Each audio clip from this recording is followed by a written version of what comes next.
Good evening, everyone, and welcome to the March 11th regular council meeting. Great to see everybody here. I am going to call the meeting to order and ask the corporate officer if we have any late items or changes to the agenda. Yeah, no late items. The item on the agenda regarding green ambassadors, it will be moved to the first item of business, so before the DVPs. And there was a notification sent out regarding DVP 19-002, which is regarding 12404 Lakeshore Drive. That item is not on this agenda. The agenda was too full. So this is just a notice to anybody here in the crowd who may have come for DVP 002 for 12404 Lakeshore Drive. That will not be at this meeting. So I have a couple of questions. Do you recall what the agenda item was for that, 12404 Lakeshore Drive? It's not on the agenda. There is no agenda item. No, there's no agenda. But it was on the agenda or no? It was never on this Okay. agenda, no.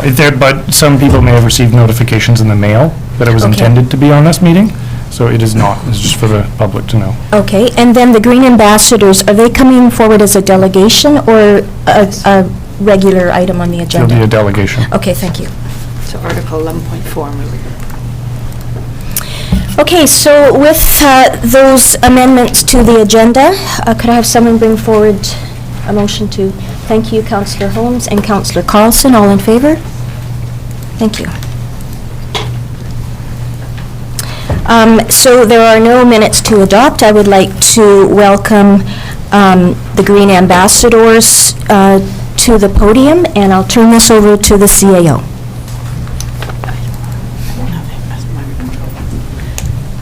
And we will, and Candace will have our solid waste manager do the introductions. Thank you, Madam Mayor. I would like to introduce one of our two Green Ambassadors, unfortunately, Jess Dathers, who is our other Green Ambassador, is homesick tonight and he couldn't make it. He sends his apologies. This is Elaine Desjardins, and she is our other Green Ambassador, and she's just going to sum up and talk a little bit about her time with us for the last 4 months. Thanks. Welcome, Elaine. Thank you, Madam Mayor.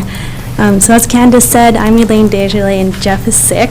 So during our time here, we're really thankful to be here and grateful for this opportunity from the district. We've accomplished a lot during our 16-week term here. We're here on a grant for a Green Jobs Initiative from the Canadian Parks and Recreation Association. So we're both full-time students during the winter semester, and that's why we're here. So I'll just quickly say some of the things we've done. We have done some social media things. So we've revamped our website, as you can see up there, for the garbage and recycling pages. We've introduced the Recollect link on the website as well. It's an app for finding where to recycle or dispose of waste properly. As you can see, we've made them more visually appealing and more user-friendly, which is really important for us for doing. As well, we've made some printed material, most of which you can find on the website, and like the recycle cards in front of you. And we distribute them at Light Up, and we distribute them at the landfill, and we found them really useful for teaching people how to recycle. And they are available on the website as well. As well, we've done some OFPP, some other flexible plastic packaging sheets, and some winter cart usages, and they're on the website as well. And they've been really good for showing the public how to use recycling and winter carts. We've done some public workshops and events. We did the Festival of Lights. We did rotating shifts at the landfill, like we said. As well, we engaged students and youth in recycling efforts through school programs and workshops. And we compiled some findings for recycling and composting surveys. As well, we're currently working on some composting programs, but we have a couple weeks left, so we'll be finishing that up. As well, we had some ideas to strengthen the Green Ambassador program for staff to consider. They're just ideas. We thought more opportunity for community involvement with the Green Ambassadors, but we are in a winter term, so in the summer I think that'd be a lot easier for people. As well, more workshops in classrooms. We didn't go to Unisys school or the Montessori school. We were unavailable to do that, so maybe that as well. and some other bylaws and things. So Jeff and I are extremely grateful for this opportunity. It's been really good. Candace has been awesome, as well as the district for this opportunity, and really important in the waste minimization efforts of Summerland. So thank you so much for that. And I think that's it. Thank you. Thank Does you. anybody on council have any questions of Elaine Desjardins? No? Okay, so can I ask someone on council to bring forward the resolution to receive this for information? Councillor Van Elfen? So moved, Madam Mayor. Thank you. Councillor Carlson is seconded. All in favor? Excellent, thank you. Thank you so much. Now it is time for the public to comment on any of the items that you see on either of the screens here. They reflect the same information. There is a 15-minute maximum time frame for this. You are invited to speak for 2 minutes. If you choose to do so, please state your name and address as you approach the podium. Thank you.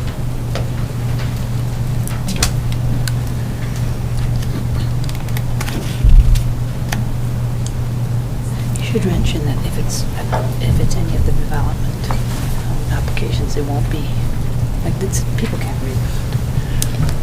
Hi. If you wanted to, it's hard to read through all of that. If you wanted to speak on a development variance permit that's before council tonight, you will have the opportunity at that particular time. Oh, no. But if it's something on here, then please go ahead. Okay, I'd like to speak on 11.5, the agricultural. Is this the time? This is the time. Okay. Please state your name and your Good evening, Mayor address. and Council.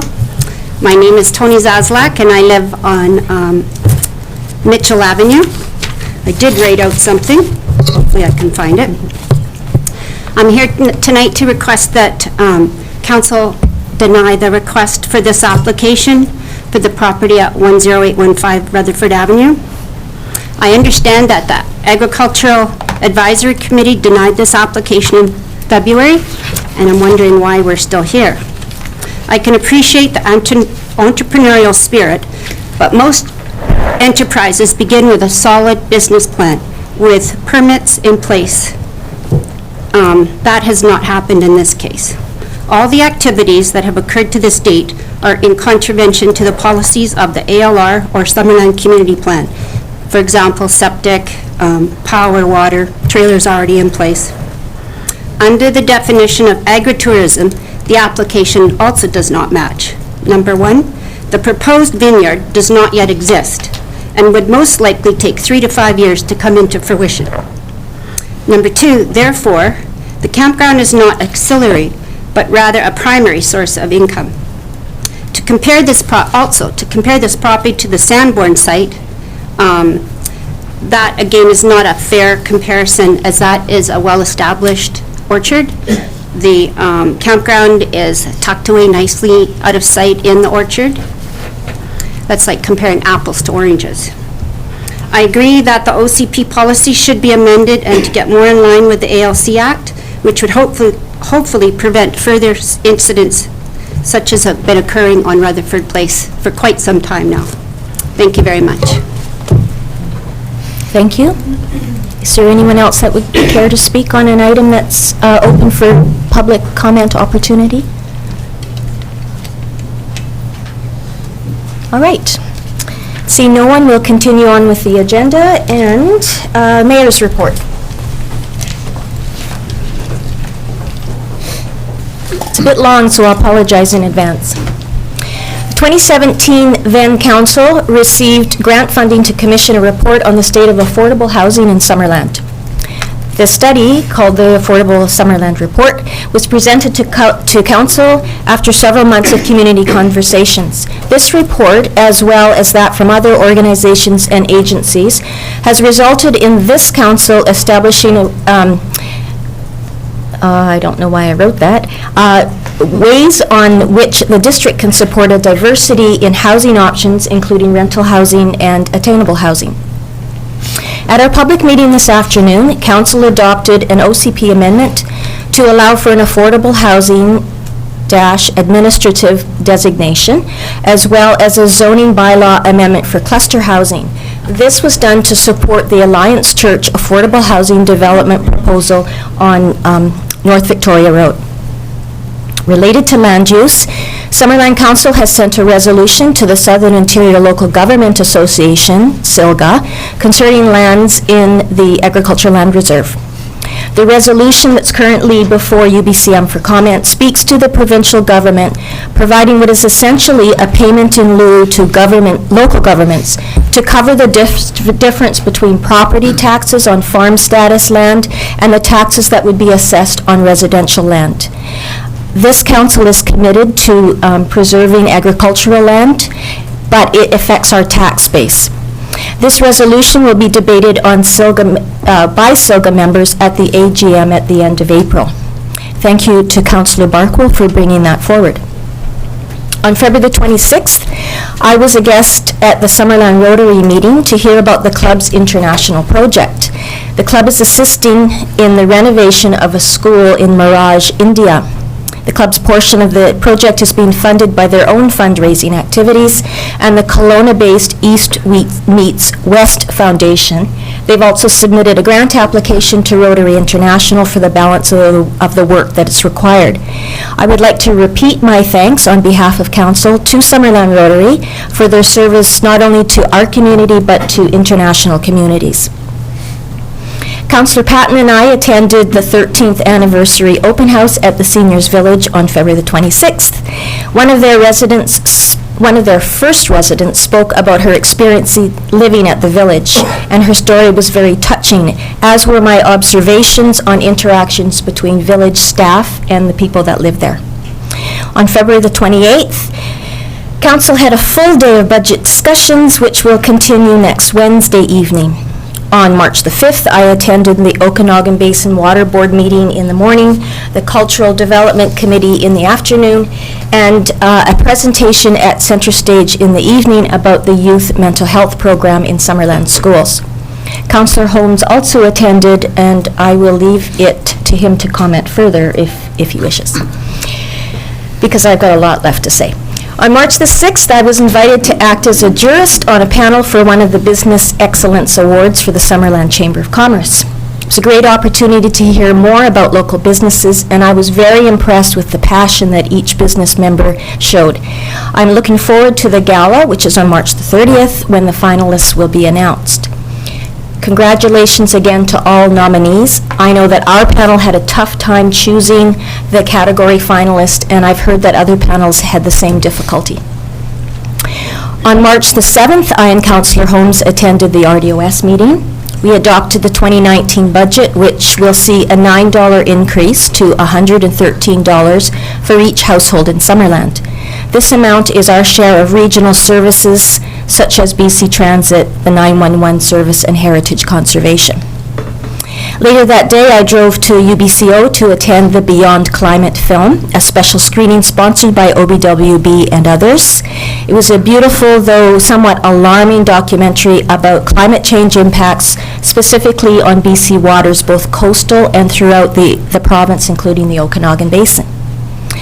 Last Saturday, I attended the open house at Swiss Solar Tech's new office on Rosedale and Jubilee before heading to the Summerland Museum's AGM, and Councillor Barkle was there as well. The museum board had invited Brian Wilson of the Okanagan Historical Society to speak about the early 1900s arrival of European settlers and the first 2 decades of the history of Summerland. I grew up in Summerland, so I know some more recent history, but this presentation on early 20th century history was very interesting. And I think I saw her here. Oh, maybe not. Oh, there she is. Janet Peak was elected as one of the board directors, so congratulations, Janet. This morning, I joined Mayor Vasilaki and other mayors and City of Penticton staff to meet with Serge Corbet, the Air Canada Government Relations representative for our region. This meeting was to discuss Air Canada's decision, you've probably heard about it in the news, to remove the early departure, late arrival flight from their schedule as they introduced the Q400 aircraft. That aircraft is being introduced to address the number of flights that are canceled because of the low cloud ceiling at Penticton Airport. Mr. Corbet is interested in receiving data to support the anecdotal evidence that municipal mayors and chambers have received. The City of Penticton and local chambers will be distributing a survey to business members and residents to provide input, and you should expect to see that in the next week or so. So thank you very much.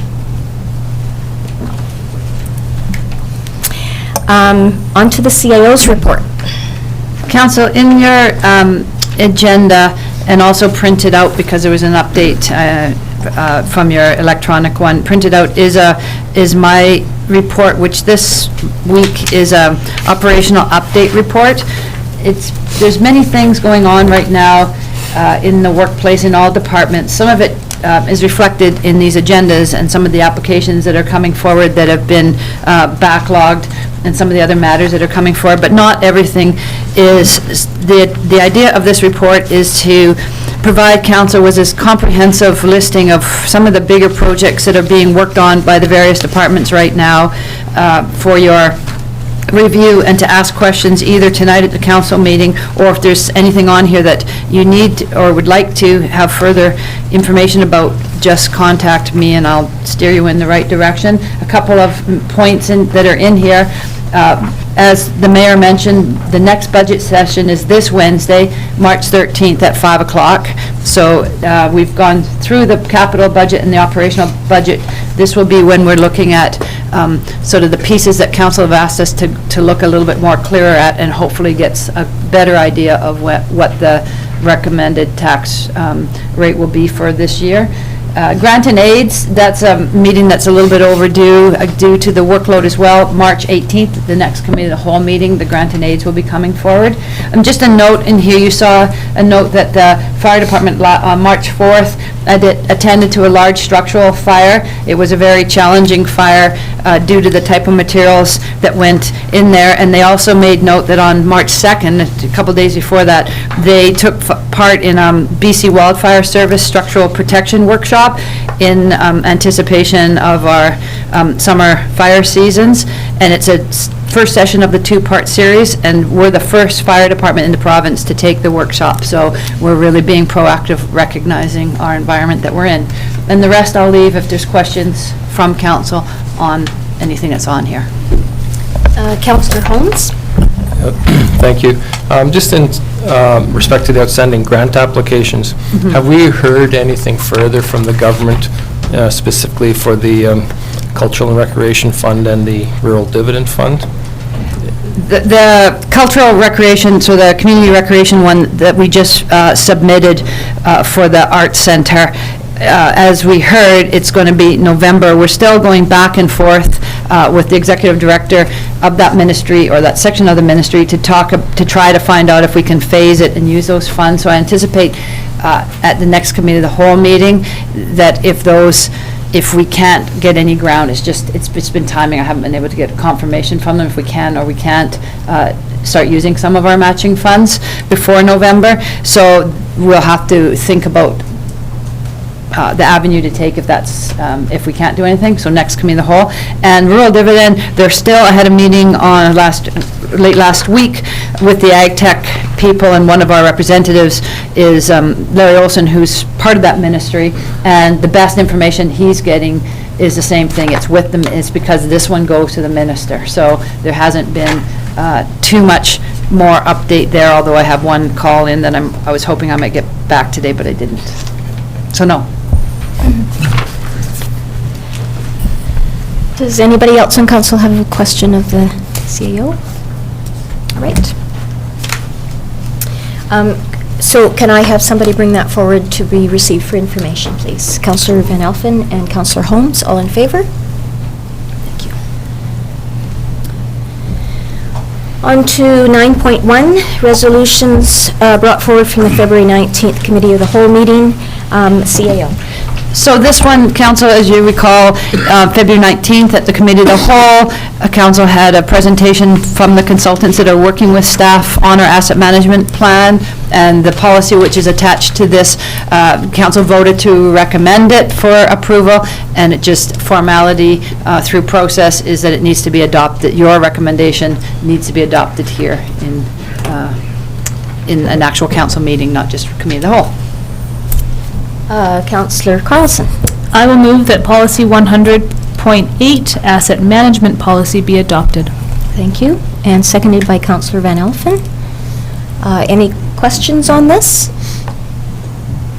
All right, I'll call the question. All those in favor? Any opposed? That's carried. 10.1, official community plan amendment and rezoning applications for District Lot 3764 and 3765. I will pass this over to the CAO. And I'll just directly have Development Services do the presentation for this one to start. Thank you, Madam Mayor. Application Z18-003 has been made to rezone 2 large district lots under the address 22820 Garnet Valley Road from forestry grazing to agriculture large acreage A2 zone. This application also requires an official community plan amendment from open land to agricultural. The properties are landlocked and are accessed via easement through 15517 Handley Street. Both properties and most of the hillside along Garnet Valley have been designated as environmentally sensitive under the official community plan. Proposed development is subject to a development permit. An environmental impact assessment from a qualified environmental professional has indicated that the majority of the property is environmentally sensitive area 1 or environmentally sensitive area 2, which indicate the highest levels of habitat and sensitivity. Critical habitat and migration corridors are present for Lewis's woodpecker and spadefoot toad. With the impact that general agriculture can have on the natural environment, OCP policies encouraging the retention of natural areas and environmental well-being, staff recommend that to council that application Z18-003 be denied. Thank you. Council, any questions of staff? Councillor Barkwell? Yes, thank you, Madam Mayor. To the planning staff, if well, I guess there's 2 questions. In the current zoning, no farming is permitted in the area? If somebody planted something, they'd be in contravention of our bylaws and we'd ask them to take it out? Thank you, Madam Mayor. The only agricultural activity that is permitted is grazing. Right. Okay, so if we did allow this rezoning change and they planted in there would have to be a development permit, and I presume that permit would say you can only plant in the disturbed area and not in the high sensitivity areas. So wouldn't that be sufficient to protect those lands and still allow farming? Thank you, Madam Mayor. Under the official community plan, the environment, agriculture activities on land sorry, Madam Mayor. Yes, it would require a development permit, which could limit the areas of disturbance. Right. Any other questions? Councillor Patton? Thank you, Madam Mayor. Would these parcels, I'm sorry, to planning, would these parcels have a home plate on them that would be designated a certain size in which development could happen?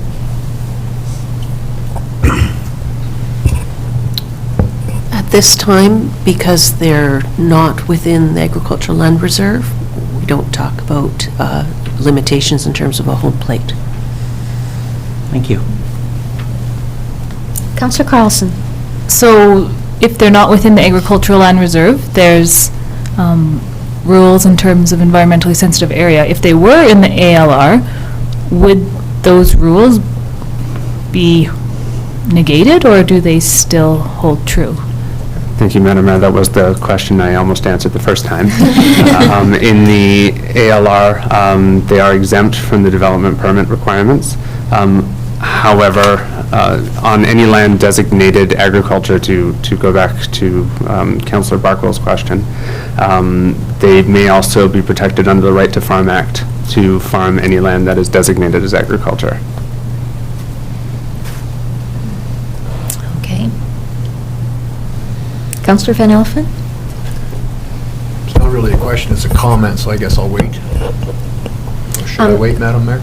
Is it specifically about this application? Well, it is about the application, it's just about our whole thought process and outlook in our community about agriculture. We encourage it greatly, and we've seen a lot of activity in the Garnet Valley area over the years with the new established vineyards at elevations such as this. And I mean, I think we're missing out on some opportunity here to incorporate some more agricultural land into our agricultural land base, possibly. Just my comment. Thank you. Thank you. Councillor Carlson? So I'll note that this went to the Agricultural Advisory Committee quite some time ago, and there was a question raised about if it were to go to agriculture, whether there would be water available. I'm wondering if there is a water allocation to this property, and obviously it's very difficult to do much agriculture without it, so I'm just wondering if they have water up there or not. Thank you, Madam Mayor. Both lots have been assessed as having 5 arable acres with sufficient water able to be provided. 5 arable acres each. But the parcels themselves are quite large, is that? Yes. Anyone else? If there, okay, Councillor Van Elfen? Well, and the current designation today is forestry grazing? Yes, Madam Mayor. So with forestry grazing, you're allowed to graze cattle in a, sensitive area. Growing grapes in a sensitive area is being done too. So, I think there is the possibility of farming it, and they have water allocations for 5 acres, and if it was agriculture, they can always apply for more and pay per arable acre for that allotment. So it doesn't restrict them just to the 5. Thank you. Councillor Holmes? Can you tell me how much of the land was determined to be ESA 1? And do we have a map showing that? Mm-hmm. Yeah. So all the red is ESA 1? Yes, Madam Mayor.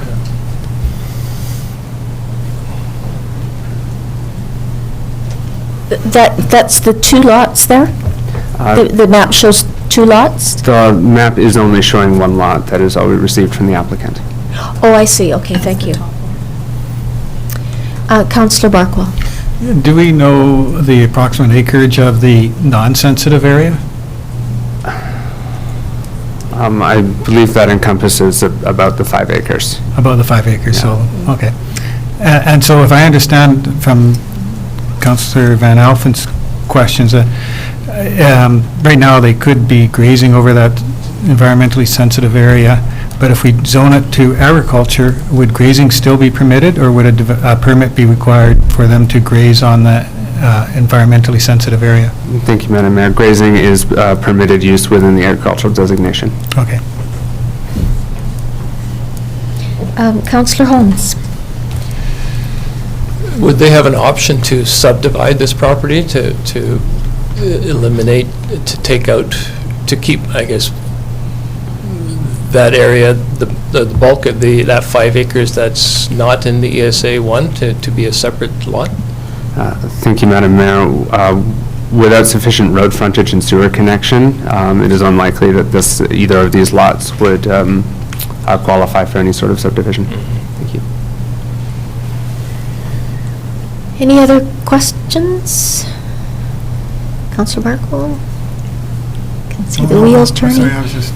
Councillor Carlson? I'm wondering, it's more of a tax question if this was part of the application. So if there's 5 arable acres on each lot, but they're not being farmed, would one of the reasons to be moving this direction so that farm status could be achieved? Can you get farm status on what's currently out there, or does that require an actual zoning designation? Thank you, Madam Mayor. Both of these lots have been, it has been indicated that both of these lots already enjoy farm status. Okay, thank you.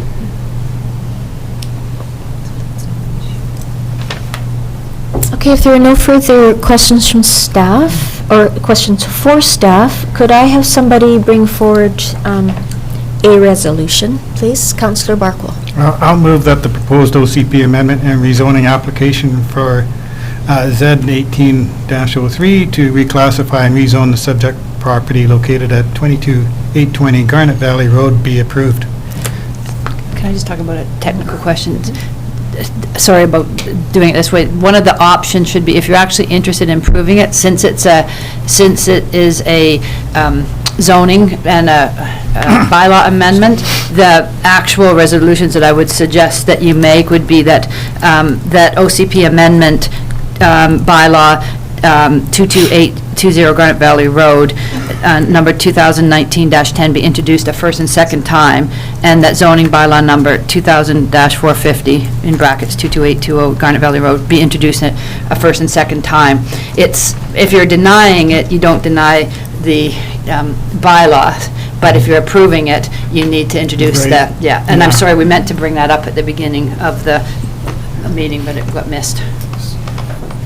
Question on that? Sure. So it would go to public hearing? Yes. Yes. So, I mean, I can't tell you not to make a motion, but staff should have pointed out that, and I just missed it, that the proper process would be to introduce it by bylaw. So Councillor Barkwell, would you like to? I would like to restate Thank you. my motion, if I could, Madam Mayor, to be, and I don't really remember all the words. First and second. First and second reading. As the CA read. Could you read it again, please? Thank you. That OCP amendment bylaw, in brackets 22820 Garnet Valley Road, be introduced, bylaw number 2019-010 be introduced and read a first and second time. And the second one would be that the zoning bylaw number 2000-450, in brackets 22820 Garnet Valley Road, that zoning bylaw number 2000-450, amendment bylaw 22820 Garnet Valley Road be introduced a first and second time. And it's the two bylaws that you have in your package, and the reason we can do it now is that you do have those bylaws as part of your package. The OCP amendment and the zoning amendment. So that's for the OCP amendment and the zoning amendment to be read a first and second time. Is there someone that will second that? Is Councillor Patton? Okay, time for further discussion, or if you have more questions of staff. Just another question through to our planning department, if I may. So this is two separate titles, and so there could not be any further subdivision of those two separate titles because it's on an easement? Thank you, Madam Mayor. The subdivision development servicing bylaw and the zoning bylaw have certain requirements for subdivision, including adequate road frontage, parcel size, and connection to municipal services, including sewer. Thank you. Thank you. Councillor Carlson? Just can you confirm one more time? So regardless of what the zoning of this property is, it will remain environmentally sensitive, one, and a development application permit will be required for any earthworks, any movement, any building, any agricultural production. Is that correct? Forestry, grazing, or open, or agriculture, it all requires the same permit? Yes, that is correct, Madam Mayor. So to follow that then, what would be the benefit to actually rezoning it to agriculture at this time? Madam Mayor, as the applicant has indicated, under the current zoning, the only agricultural activity that is permitted is grazing. Under the agricultural designation, any general agricultural activity is permitted. Thank you.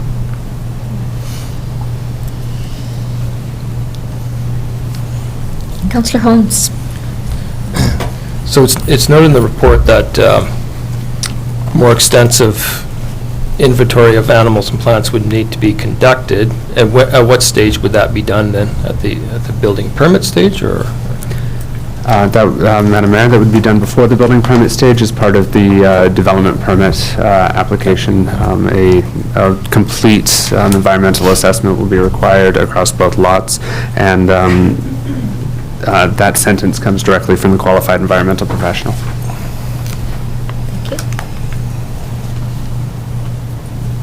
Councillor Barco? It seems to me that practically speaking, there's only a small area of arable land, and that's the only area that's going to be disturbed, and that this provides all the protection that it ever had before, yet permits, or gives the promise of permitting some agriculture on some already disturbed and arable land. So I just can't see any reason why we wouldn't proceed with this, but I've been outvoted before.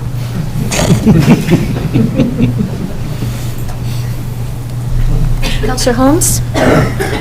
I've also been outvoted before, but my concern is that it could be a slippery slope, that once you allow, one piece of the property to be developed for agriculture or whatever person, that leaves the rest open to the same. So that'd be my concern.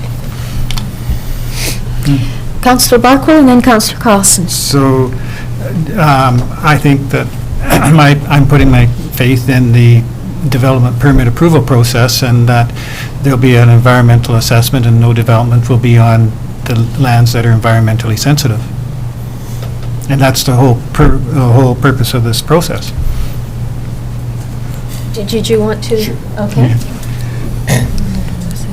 It's just that when you start to disturb some part of the land, then that impacts the land adjacent to it, and so then it creeps up. Then later on, you can, it's not environmentally sensitive anymore around that one area, so they can apply to expand it, and then they keep expanding it, and before you know it, we have no wildlife left. Councillor Carlson. And that, I think, it's not often that I don't know what to say, but I think that I agree with Councillor Holmes when it comes to exactly that. I mean, if we were to look at all of the open land that is in Summerland that could potentially be turned into agricultural land, I think we'd probably be surprised at how much there is. And so we need to be aware that the environment is also very important, and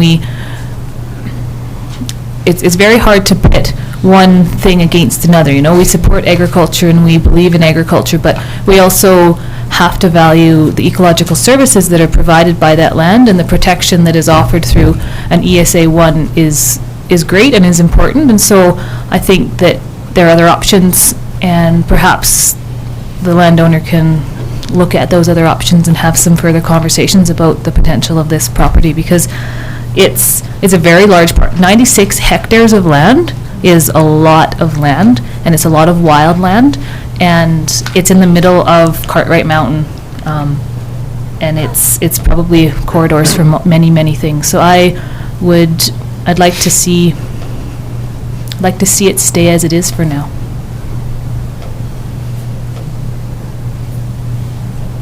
Any further discussion or debate on this? Councillor Barkwell. Maybe, I haven't actually walked this piece of property, but it appears to me that anything that isn't in the environment, or the land that is in the environmentally sensitive area is essentially non-farmable anyway. So there is a certain amount of creep, but I just can't see the environmental destructive creep going up that whole rocky hillside and affecting maybe a few meters on either side of the arable area, but the rest is all rock and hillside. Just to follow on that, I think that's possible. It's also amazing what can be done when you start moving things around and looking for ways to plant a hillside. So it's a challenge, and I think that it makes it complicated because we can't see what that earth looks like, but we also need to respect the ecological services. Councillor Patton? Thank you, Madam Mayor. To planning, if I may. On the west side of the property, what's the contours? Like, what are we looking at from the property line down? Is it's quite steep, is it not? Madam Mayor, I can confirm it's steep, but I apologize at this moment, I do not have a contour map available. If I may? So, truth of the matter being is on that, as we're heading up the slope there would be no development there. There can't be any development there. So the stuff, or the development we may be looking at for farming would be closer to the east side of the property, where it could quite flat. Madam Mayor, I can confirm that the east side of the property is the flattest part of the property. However, new innovations in farming have allowed for hillside agriculture. Councillor Van Elfen? It is being farmed as we speak. Forestry grazing is farming. Like cattle are being run on there seasonally, and all through that whole Cartwright Mountain area, all through the Garnet Valley area. There's cattle being grazed. It's said in the report it's been extensively logged over the years, and it could be extensively logged again. It's private land, right? So, I think there's options here. You're not going to cover that whole piece of property in agriculture. It's just not going to be feasible with the rock and the outcrops and what have you, but some of it could become vineyard land or what have you, so I would support it.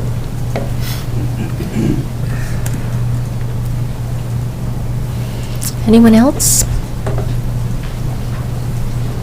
Well, for my view, I'm like Councillor Carlson. I'm really torn on this. We value agricultural land, or land that is zoned or designated agriculture, especially if it's in the ALR. But we also value and recognize the environmentally sensitive protection that needs to be afforded lands like this, especially one that's at an ESA 1.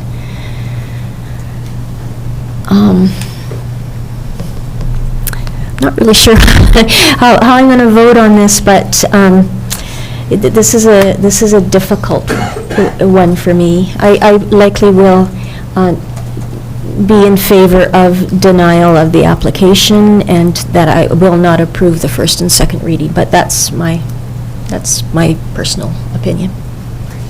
So if there is no further discussion, I guess we're ready to call the question. And again, we're not talking about the resolution that's there, we're talking about first and second reading. So that's what we're voting on. All those in favor? And those opposed? So the motion is not carried. The motion passed. Oh, fails. Yeah. It's not passed, yeah. Councillor Holmes. I'll introduce another motion. Thank you. You don't need, if it's... I don't need to. If it's a denial, you Yes. don't have, this failed, so you're good. You don't need another one. Is that the motion you were going to bring forward? Yeah. Okay. Okay. So the application has been denied. On to 10.2, zoning bylaw amendment to rezone RSD3 to RSD1, site-specific, to permit 2 single-family dwellings on a single parcel. Thank you, Madam Mayor. Application Z18-011 has been made to rezone the property at 919 Wharf Street from residential estate lot, RSD3, to residential medium lot, RSD1, with a site-specific provision allowing 2 single detached dwellings on the property while prohibiting carriage houses while 2 dwellings exist. Secondary suites would still be permitted within each dwelling. The initial proposal was to rezone and subdivide the land with a panhandle configuration. The applicants met with staff, where staff indicated that as per policy, this type of subdivision was not supportable, but also was not conducive to future subdivision of the area. There is potential for the property and the abutting lots to create a greater number of RSD1 lots, increasing housing availability in the Trout Creek area. Staff suggested the option of allowing a second house to be constructed on the property, as the applicants wanted to also retain the existing dwelling. This is a compromise that staff believe will promote better long-term land use in the area. Staff recommends that the proposed rezoning application Z18-011 be supported. Thank you. Council, any questions of our staff? Councillor Holmes. So I don't quite understand where the access to the second house would be. Thank you, Madam Mayor. The access would be through a driveway access, just as any other dwelling accesses off of a public highway. Sorry, off of Nixon or off of Wharf? Sorry, Madam Mayor, the proposed access currently is off of Wharf Street to the east of the existing dwelling, where the proposed panhandle configuration would have been located.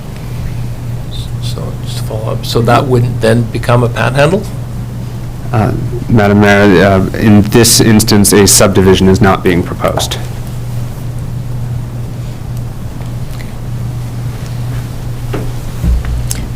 Councillor Traynor. Just to clarify then, this would remain as one lot with two houses on it? Yes, Madam Mayor, that's correct. And could it be subdivided in the future? That is, yes, it could, and that is the intent.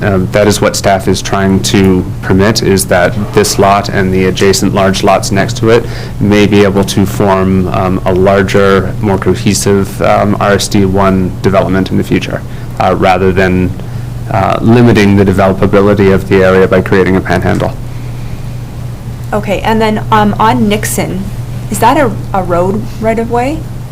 Thank you, Madam Mayor. Yes, that is a road right-of-way. It is not fully, it's not constructed and is not fully dedicated. It's in fact not constructed at all. It is currently, has yard and a hedge between lots A and B. Okay. Would that be used in the future, or? Madam Mayor, it is conceivable that that could be used as part of a future subdivision of the area. So that's a district-owned right-of-way? Yes, Madam Mayor. Yeah, thank you. More questions, staff? All right, could I invite someone to bring forward the resolution? Councillor Van Alphen. Thank you, Madam Mayor. That zoning bylaw amendment 919 Wharf Street bylaw number 2019-014 be read a first and second time, and two, that the public hearing be held on April 8th, 2019 to receive public feedback on zoning bylaw amendment 919 Wharf Street bylaw number 2019-014. Thank you. Seconded by Councillor Carlson. Any discussion on this? Okay, I will call the question. All those in favor? Opposed? None? That's carried. On to 10.3, zoning bylaw amendment to rezone from RDH to RSD1 to facilitate a two-lot subdivision. Again, to Development Services. Thank you, Madam Mayor. Application Z18-012 has been made for a property located at 8323 Pervez Road to facilitate a single-lot subdivision. The proposed layout has been made to meet the minimum requirements of the RSD1 zone and will access off of Pervez Road. The applicant will need to prove sufficient buildable area at the time of subdivision. The proposed subdivision won't affect the density of the land, as the current zoning is for duplex housing. However, there may be the potential for secondary suites in each of the single detached homes. As the proposed rezoning does not greatly affect the use of the land, and a subdivision application will address any access, slope, and frontage improvements, staff recommends that the proposed rezoning be supported.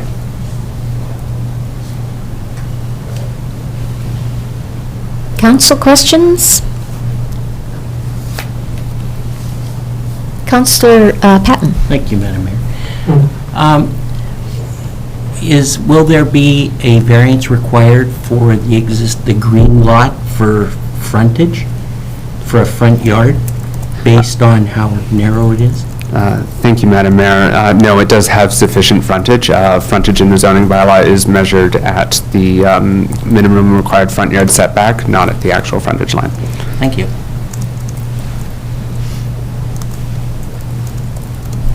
No other questions? Could I have somebody entertain bringing a motion forward? Thank you, Councillor Van Elfen. Thank you, Madam Mayor. That's zoning bylaw amendment 8323, Purvis Road bylaw number 2019-015, be read a first and second time. And 2, that public hearing be held on April 8th, 2019 to receive public feedback on zoning bylaw amendment 8323, Purvis Road bylaw number 2019-015. Thank you, and you're seconding it, Councillor Carlson? Any discussion on this application? Councillor Van Elfen. I think this is just a great opportunity for an infill situation. I mean, we're only talking blocks away from Giants Head Elementary School, and I think it's a great location in our community to encourage infill. Thank you. Thank you. I completely agree with you. Anyone else on council? All right, I'll call the question then on this rezoning, zoning bylaw amendment. All in favor? And none opposed. 10.4, zoning bylaw amendment to just did that one. 10.5, official community plan and zoning bylaw amendment to facilitate a mixed-use residential/commercial development. No, I think you missed one. 10.4. I did miss one. Yeah, it's just the same subject. 10.4. Oh, two-lot subdivision. Thank you. 10.4, zoning bylaw amendment to rezone from RSD2 to RSD1 to facilitate a two-lot subdivision. Thank you, Madam Mayor. Application Z18-013 has been made for a property located at 11722 Prairie Valley Road to facilitate a single-lot subdivision. The lot has recently been added to the sewer service area off of Dark Road, which will service both lots. The initial subdivision plan did not meet the requirements of the RSD1 zone without the need for a variance. However, the applicants worked with staff to arrive at a subdivision layout that won't require variances to achieve, with only a slight decrease in the buildable area of the new proposed lot. Should the property be rezoned, a subdivision application will be required. Staff recommends that the proposed rezoning applications at 18-013 be approved. Thank you. Any questions of our staff, council? Could I have someone bring forward the motion then, please? Councillor Holmes? That zoning bylaw amendment 11722 Prairie Valley Road, bylaw number 2019-016, be read for a first and second time, and that a public hearing be held on April 8th, 2019 to receive public feedback on the zoning bylaw amendment, bylaw number 2019-016. Thank you.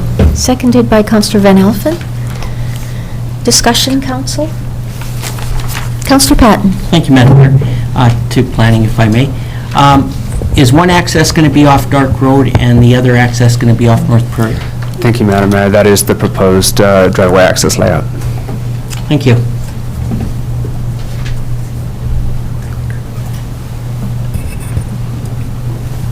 All right, I don't see anyone's hands up, so I am going to call a question on the motion that's on the floor.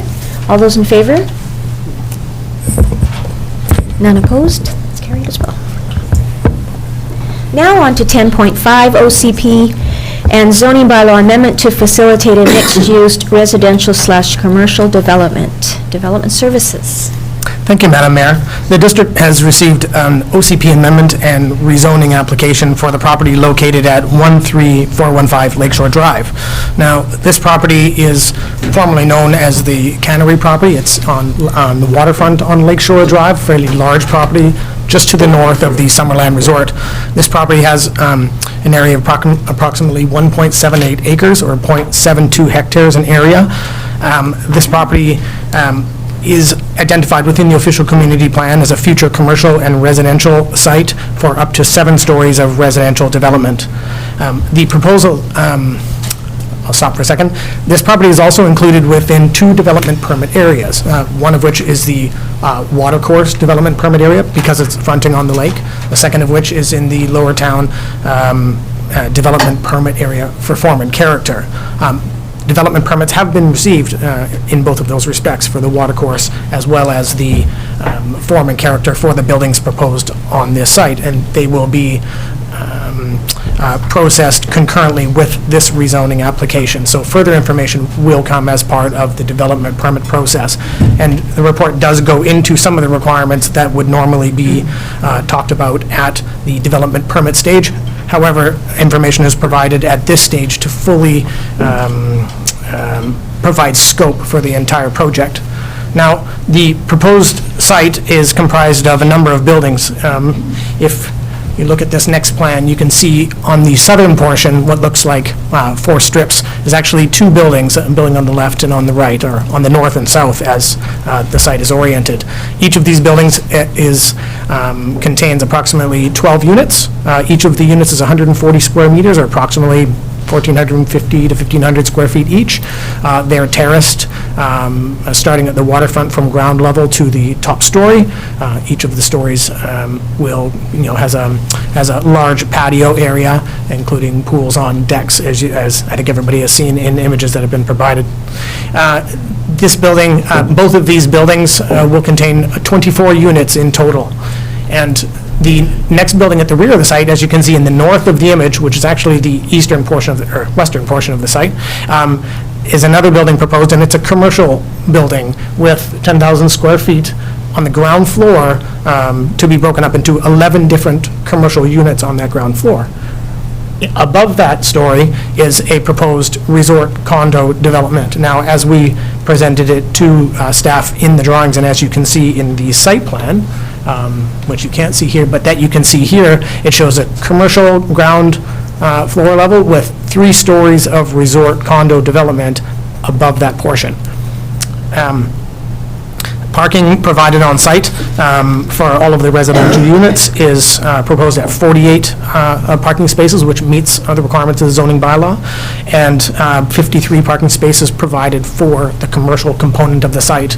All of the elements of this site fit within the MX1 zone, which is the current mixed-use zone. However, staff are proposing an amendment to that zone, a site-specific amendment, to specifically deal with the height of the residential buildings. Currently, the MX1 zone permits up to 18.75 meters to accommodate the building on Kelly and Wharton Street, and that's what the zone was designed to accommodate. Staff are proposing, or the applicant is proposing, an amendment to that zone to allow for a maximum height of up to 23 meters, which is the maximum height of the residential components of the building. Now, at the time of writing the staff report, staff understood that the applicant wished to develop this project in 3 separate phases, which is a complicated process to go through. However, it's been confirmed to us through conversation with the developer that they now wish to build the entire project within 1 phase and within essentially 1 building permit, and sequenced such that all the buildings on site can be constructed and brought up to a level of occupancy at approximately the same time.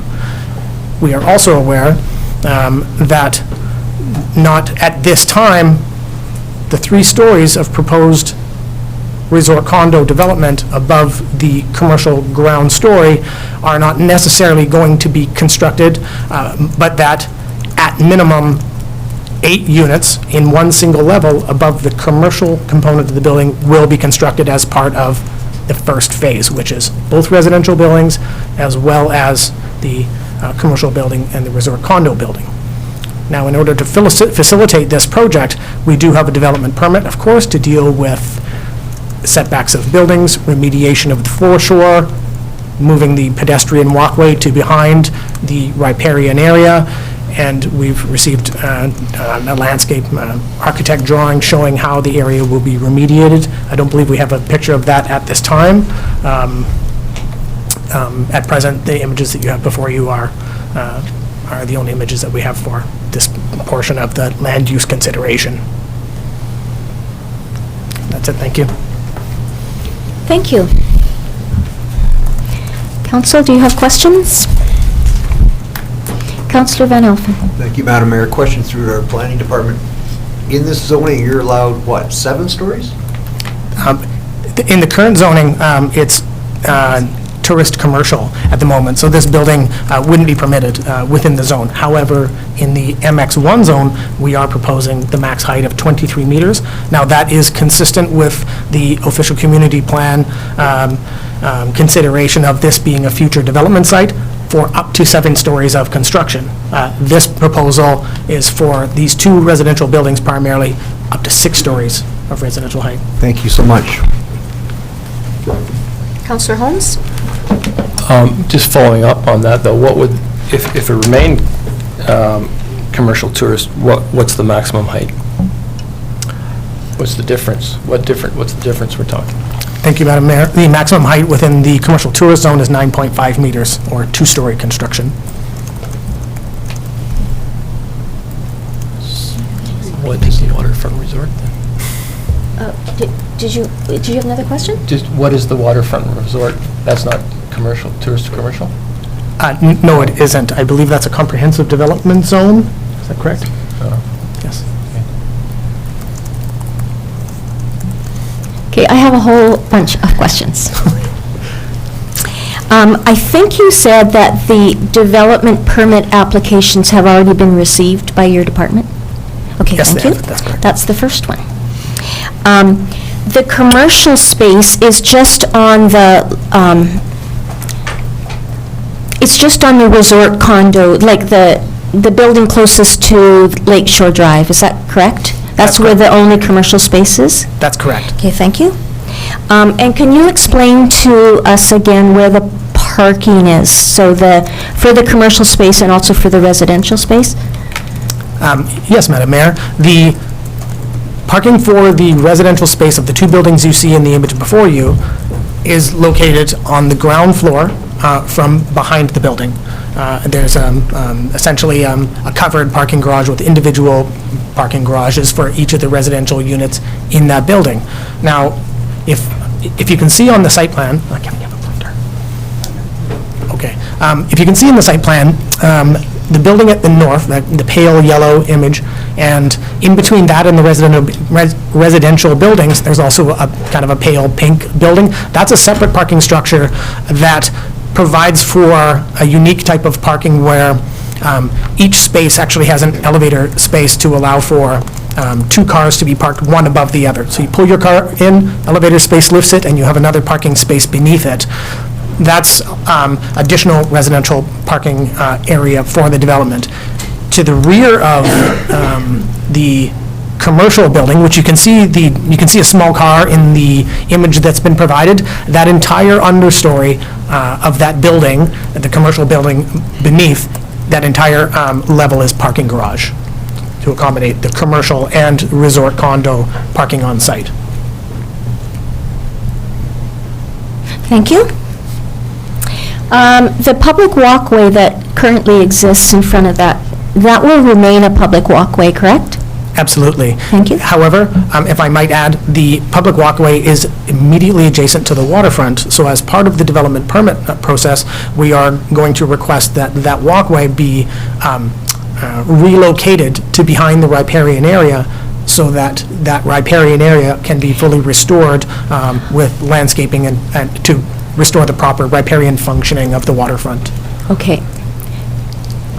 So that would be a request that you make, or a condition or whatever, that you make of the development? That's It would correct. be moved, okay, thank you. And I kind of lost you, I was madly writing notes. Can you explain for us again what is included in Phase 1 and maybe Phase 2? I'm not sure. Okay. Thank you, Madam Mayor. Phase 1 will essentially be the entire project, both residential buildings, which the 2 you see on the forward portion of the property, as well as the commercial layer, and at minimum, 1 level of resort condos on top of that. So the building presentation that you will see from the street, from Lakeshore Drive, will be a 2-story building not as shown. As shown, it shows a 4-story building, and it's not clear in this image, I apologize. But it'll be a 2-story construction at minimum for that piece. Now, that is all concluded within Phase 1. Thank you. And then can you remind us of how many resort condos are like per story? Yes, each story would be 8 units. And there is 3 stories above the commercial? That's correct. So a total of 24? A total of 24. Now, the levels 3 and 4 are proposed as potentially Phase 2 of the development. Right. Yes.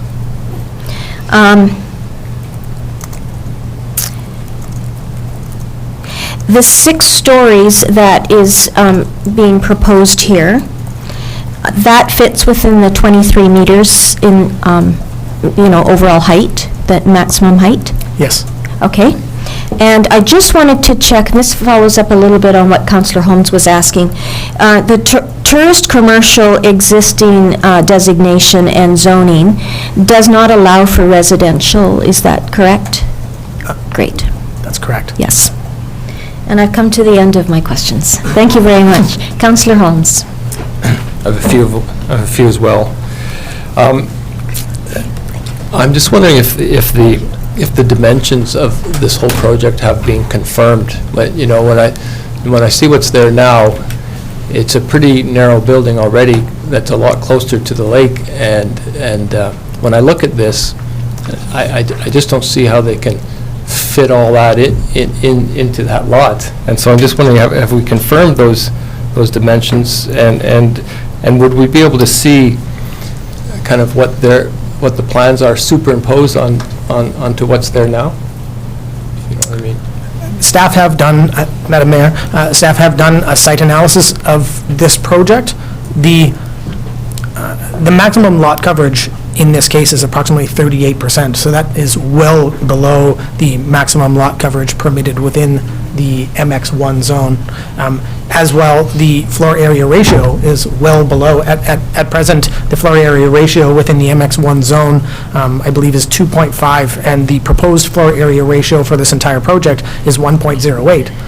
The size of the site reduces the overall floor area ratio down to that level. Given lot coverage at 38% and the low floor area ratio, really the only reason why we are requiring a site-specific amendment to the MX1 zone is specifically to deal with height.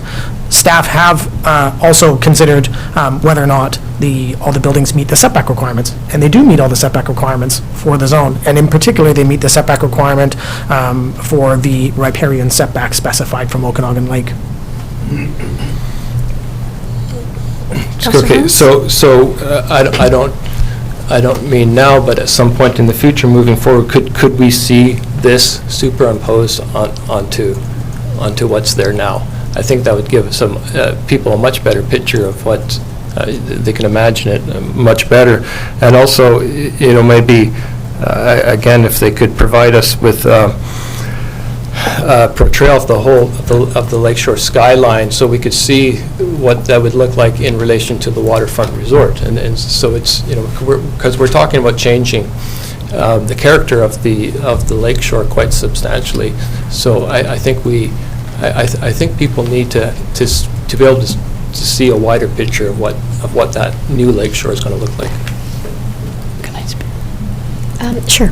And then Councillor Traynor. One of the options for council, if you don't feel that there's enough information as far as illustration or what it might look like before doing 2 readings, would be to introduce it by passing 1 reading and inviting the applicant to make a presentation to council before you consider further rezonings to. That could be just, it's not in the options in the report, but it is something that council could do, if you so desire.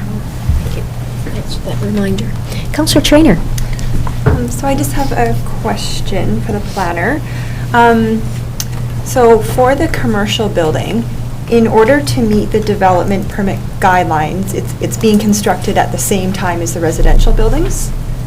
And a minimum requirement then was 2 stories, is that right? The commercial and 1 layer of residential? There isn't a minimum requirement for height within the zone.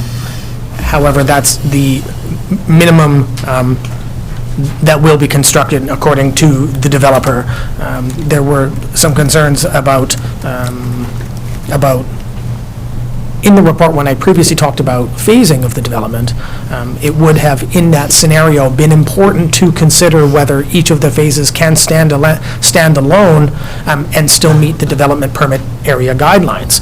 In the event that phases 2 or 3, or however you lay out phasing, weren't accomplished for some reason in the future, we would want to ensure that what we ended up with could still meet the guidelines, could still meet the goals of the OCP and the intent of the MX1 zone. However, there is certainly comfort in doing this as a single phase in that we end up with 2-story construction, which is more appropriate in an urban setting, particularly on Lakeshore Drive,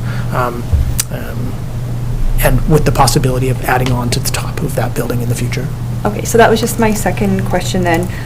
How do you add on, like if it's already constructed, would they just add third and fourth levels?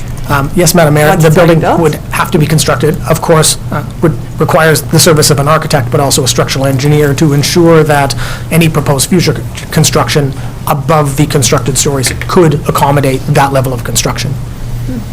Okay. Thanks. I have one more question. You're saying that, and we've certainly read in the media, that the original proposal was for it to be built in 3 phases, and now you're talking about one, kind of 2. Do you have you received that assurance in writing from the developer? I have actually, just today, I received from the developer that confirms that they would wish to proceed on a single phase with a single building permit. Now, we, through the building permit, of course, can have conditions such that occupancy not be granted until all the buildings are completed in accordance with the issued development permit. We also will have conditions of the development permit to ensure that the project is constructed fully. Thank you. So that's some comfort for district staff and council. Councillor Barkwell. Thank you, Madam Mayor, for the planning staff. I'm a little bit confused about one thing. The material we reviewed this afternoon on other matters included Section 19 Lower Town Development Permit Area, and one section of it says that says the building heights shall be limited to a maximum of 3 stories, 19.4.1.10.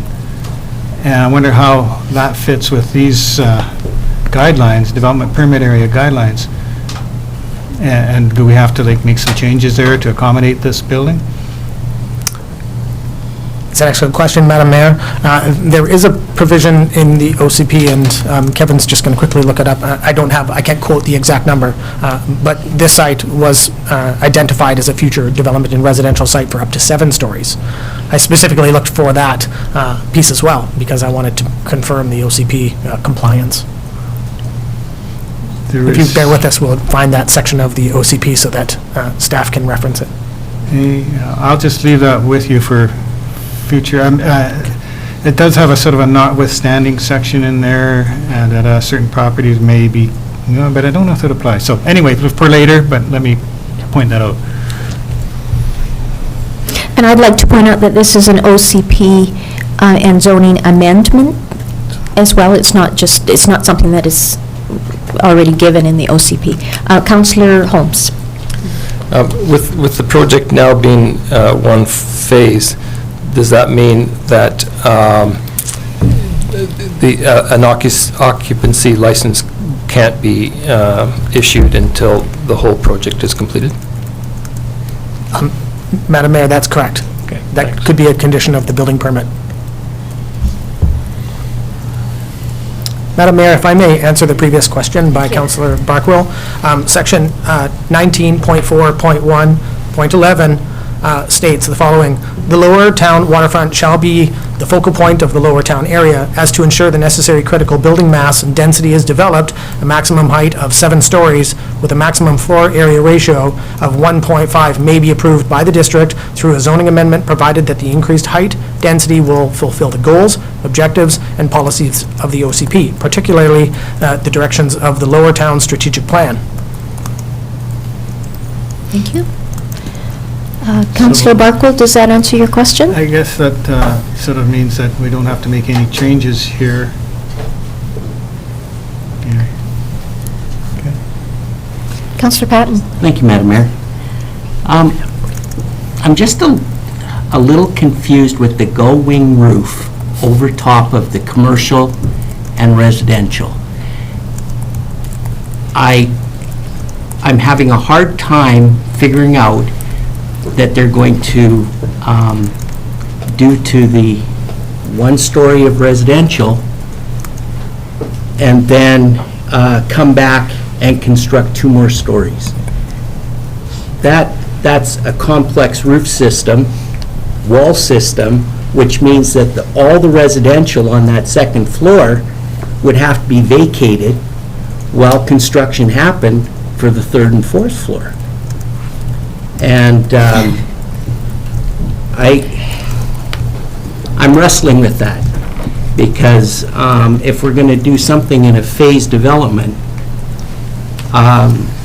costs are going to rise significantly to do that. And do we have anything where we know that it would proceed instead of just saying, yes, it's going to be phase 2 of a 2-phase development?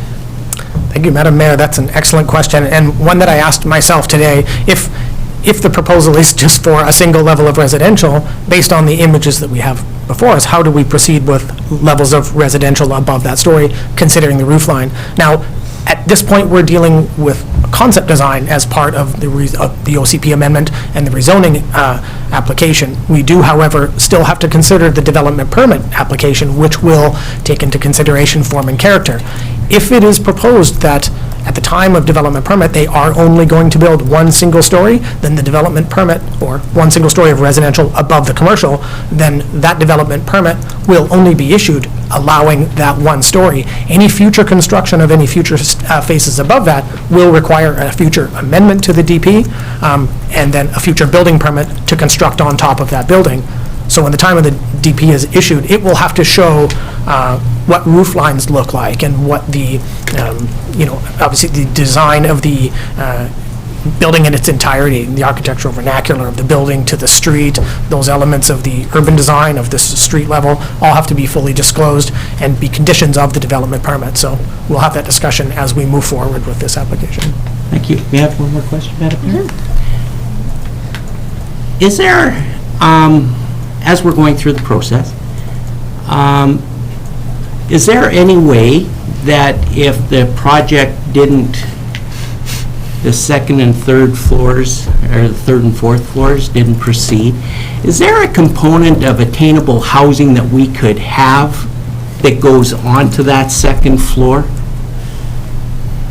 I know I'm throwing it out there, but perhaps what we look at is if it doesn't proceed, then there's a component of where we could look at an affordable housing component putting above that commercial. Anyway, I'm just planting the seed. Thank you. Councillor Carlson? I think I'm going to ask the question everybody wants to know the answer to. How big are those swimming pools? How much water do they hold? And is it normal to have 20 swimming pools on 1 lot? Do we know how big they are? Madam Mayor, I'll have to confirm through the developer the size of the swimming pools. Thank you. Okay, I ask in the context of a changing climate and a water scarcity, and just to know that doing a project like this is very interesting and it's exciting, but we're looking into the future, and I think we just need to keep that in the back of our minds when we're looking at things that will affect us not 20 years ago, but 20 years from now. So it's, but like I said, it's exactly kind of development we're looking for in a spot like that. So it's a part of the conversation. They could turn them into gardens. Any other questions of staff? Could I ask someone to bring forward some sort of resolution, please? Councillor Holmes.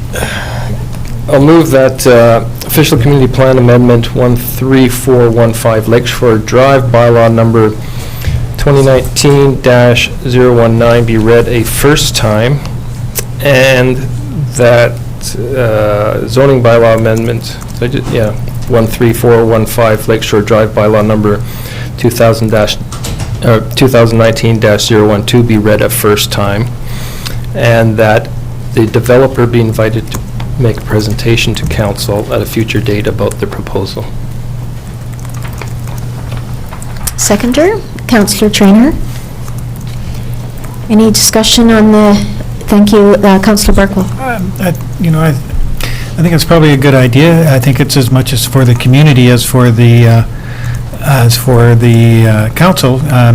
Then when the public hearing, if there's a public hearing after second reading, they'll have a more informed position to be able to make comments. Thank you. Councillor Van Elfen?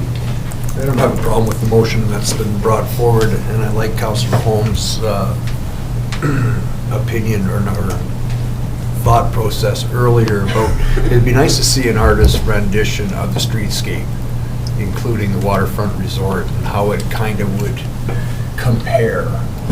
It'd just be very interesting. I see Development Services nodding their head, so that's a good sign. Thank you, Councillor Van Elfen. Any other discussion before we vote on this motion?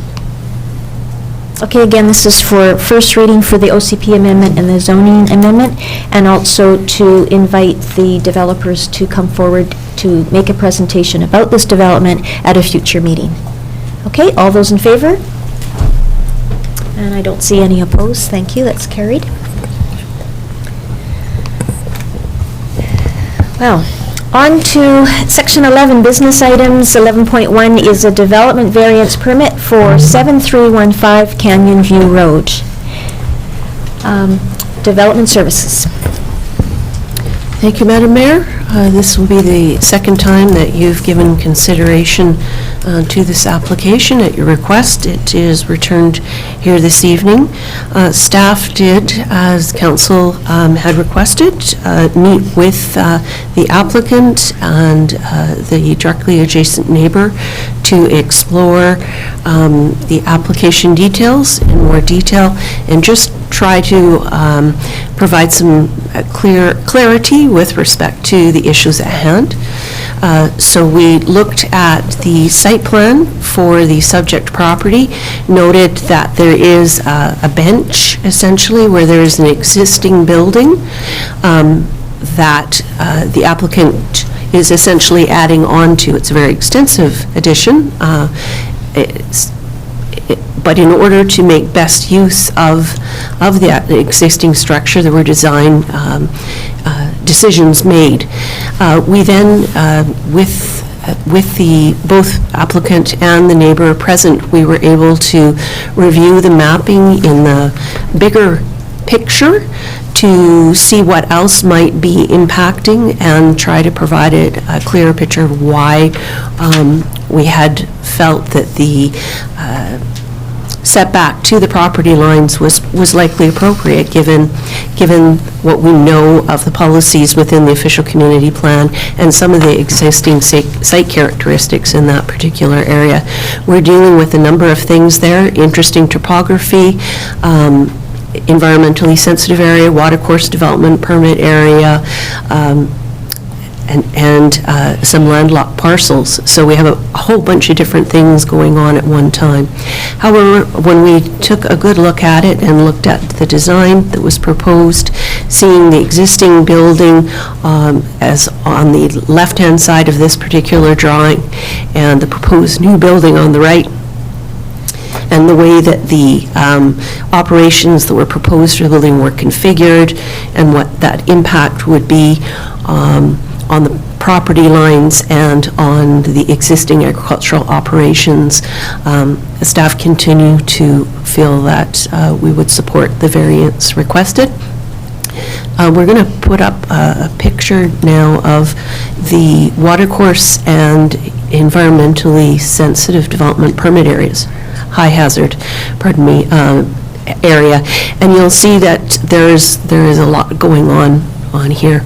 One thing we did notice as well in digging in and doing some additional research on the surrounding properties, we found that in 1998, the Agricultural Land Commission actually approved a lot line adjustment for the property to the west, where the concerns had been raised from, to try to better utilize that land. And there were some requirements for buffering and landscape and fencing and that sort of thing. So certainly this is an area that has been discussed previously.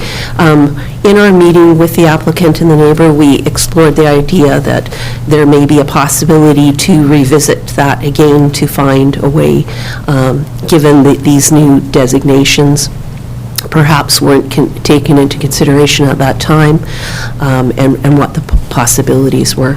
Anyway, the blue area you see on the map there is the watercourse development permit area, and as I said, the red is the high hazard development permit area, so quite constricted in this area. And given that we have existing agricultural production and the strength of the arguments we've heard for agriculture, we felt that this was in fact a good resolution of factors in play.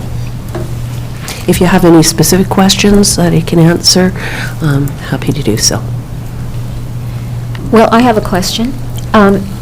If you could go back to the watercourse, yes. Is that area that's in red, is it high hazard or high hazard? High hazard. Is that because of soil stability or? Slopes. Slope, okay. And I'm a little bit spatially challenged, so can you point out where the proposed winery building is? Oh, in that area there? Yeah. Okay. So you can see the tan color. Yes. That's the existing structure that's being added onto. Okay. So you can see it's sort of sitting in the center of that area of land there. And that is elevated above the area that's currently in production on both properties. Yeah. Okay. Thank you. Those are my questions. Any questions, Council? Oh, yes. I apologize. There is the opportunity for public to comment on this, beginning with the applicant. Is there any appetite to do that? Okay, so the applicant does not want to provide public comment. Is there anyone else at this time, okay, in the gallery that would like to speak to this? Okay, please come to the podium, state your name and address, please.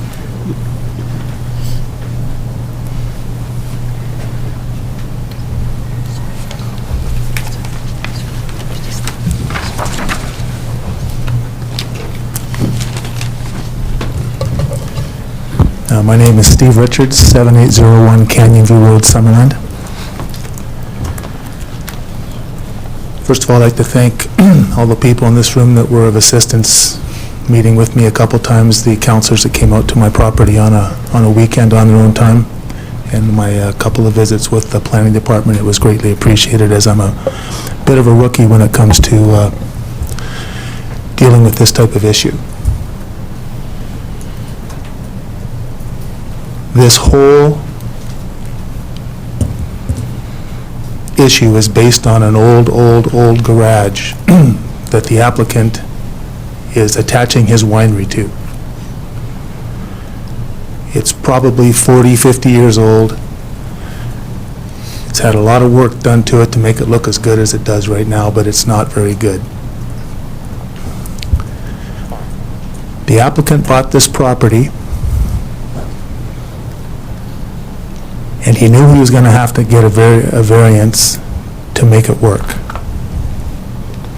He bought it in August.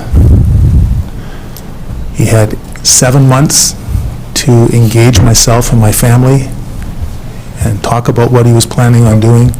He chose not to. He had my phone number. He saw me in the orchard every day from October, not November, but December, January. I'm out there pruning. He had a lot of opportunity to engage us, and he chose not to. And what he's done is he's created a situation where he is trying to convince everybody that the only place to put that property, or sorry, the building on the property is there because he has this old garage.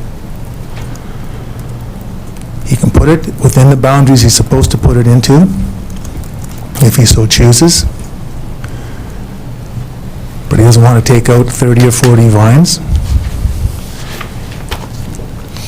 That soil there is the same soil that's everywhere else. He can farm that land right now, and he can move his building anywhere else. He's got 7.5 acres there. When he builds there, he's got it set up so that he's got a balcony for his tasting room with glass facing our house and our orchard. And if we choose to, build a house in the lower corner there on the left of that picture, and that one. If we build our house, another house down there, which we're allowed to do, I hired a qualified environmental professional. He couldn't do a full report in the limited time that he had, but he gave an interim report that said it's possible. And I sent that to you guys, and I hope it clarified an issue. We were supposed to have a meeting with the planning department to talk about compromise. That was Councillor Patton's idea. The only compromise we came to in there was a consideration for trees on the west side of the property to create some privacy down the road when the trees are big enough. Having that winery there, there's been some assertions made that there will not be a kitchen, there will not be music, there'll be just a few places to park, so there won't be that many people there. I don't know if any of that's enforceable. That would be his choice. And as soon as it's sold, somebody else could turn it into Party Central. Somebody called me today about the Okanagan Crush Pad and how it has morphed from a crush pad to music on Fridays, to music on Saturdays, to music on Sundays. And now the people that are on the crush pad are quite agitated by the amount of noise created. There's nothing saying that what's going to happen here can't be exactly that. A realtor in town here who's been here all his life, grew up here, his father owned the company, told me that that would devalue my property. Putting that there would devalue my property. It would change the way I farm. It would decrease our privacy. And it's going to cost us money. So the applicant bought this property, and he knew he had to do certain things, and he was counting on a variance being given to him. I would suggest that when you're going to do something like that, that you buy a property that you can actually build what you want to build without encroaching on your neighbor's property line. A variance in your website, sorry, you're supposed to have a variance committee. I understand you don't, and I understand the reasons why. But in your website it says the variance committee will consider minor variances they deem to be minor. This is almost 70 feet. It's almost 70% of the encroachment. That's well over half. Half is not minor. Well over half is not minor.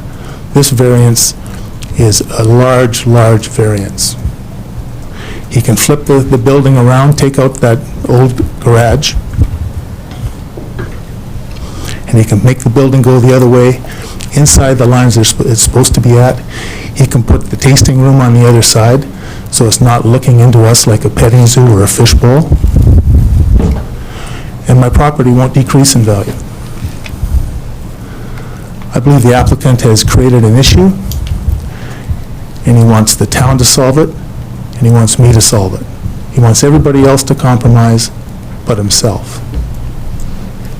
And I don't think that's fair. We were sent in to compromise. We didn't really talk about that because it appeared that I couldn't build my second home because of the riparian setback. So he had no reason, I had no leverage. So he didn't want to compromise, didn't want to come to an agreement like the councillor suggested. So I think that's a lack of respect for my family and my farm and the work that we've done. And I ask you to reject the application. Thank you. Thank you, Mr. Richards. I'll ask for the second time, is there anyone that would like to come to the podium? Thank you, your Mayor. And first of all, thank you to staff for meeting on this and recognizing the situation. Thank you to the 5 council members who afforded me the same opportunity that they did to the neighbor and came out and saw the property. A bunch of misinformation that was said there. When the property was originally bought, there was no plans on the winery. We looked at alternative operations. The other operation would be putting it up. The only other area that's been disturbed on the property is up where the existing garage is, right next to a council member's house. When we looked at the variance to 9.41 meters, which is 29 feet approximately, we looked at the riparian rights that it was not allowed to build on next door. We also looked at Lunescence Winery's building on the corner of Happy Valley and, on Gartrell and Giants Head Road, which was given a 4-meter variance. We looked at Okanagan Crush Pad, which only has music on Thursdays. My daughter works there, used to work there until she worked for me. They were given a variance to 5 meters. When Summergate Winery was renovating their garage and getting it there, they went for a variance of 5 meters. Seeing as we're over 200 and some odd meters from the neighbor's house, we took a look at the existing area, and part of the ALR and part of your regulations and part of what your Ag Committee has talked about before is try not to disturb any existing agricultural land. There is no ability to flip the building without having to tear down the building and the cost of doing that. For the council members that came out there, they could see why we were taking it down. You could see the holes that were dug for perk testing on the back side of the building, which was just in straight rock, so it's not able to be grown on it. Surprised by some of the comments tonight, because when I felt that the staff and I had left the meeting that there was not a disagreement, but obviously that's not the situation. There's a lot of misnomers and a lot of misbeliefs by where the neighbor's at, but the question is under the Right to Farm Act, when we take a look at the variances, and we understand the variances were given before for smelly operations. For the council members that looked at it, and for staff, they understood why the building is set up the way we did, so we could keep all pressing operations away from any of the neighboring properties. I would ask you that you would approve the application as you have done on, and previous councils have done on many occasions for other wineries in the area, saying that we are over 200 meters from the neighbor's house, and with the riparian rights, it's very difficult to do anything without coming back to council to build. If you look to the left of that, there's an easement area. You can put the map up if you could, please, Corey or David, or Kevin, the riparian one. I don't have it. Oh, that one.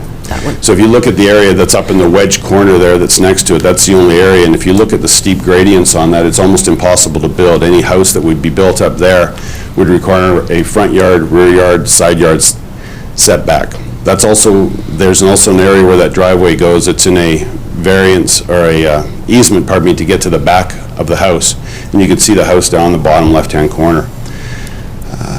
So when we take a look at, we tried to put it in an area that doesn't disturb anybody that we can see from right now. It took into consideration where the neighbors were. We tried to keep any of the noise from pressing of the grapes. And all we're trying to do is find an area to do our processing of our operations. Thank you for your time, and I would hope that you would grant the consideration as would have been done on other wineries in the area in terms of you promote the agricultural, you promote the tourism, and that's all we're trying to do. Thank you.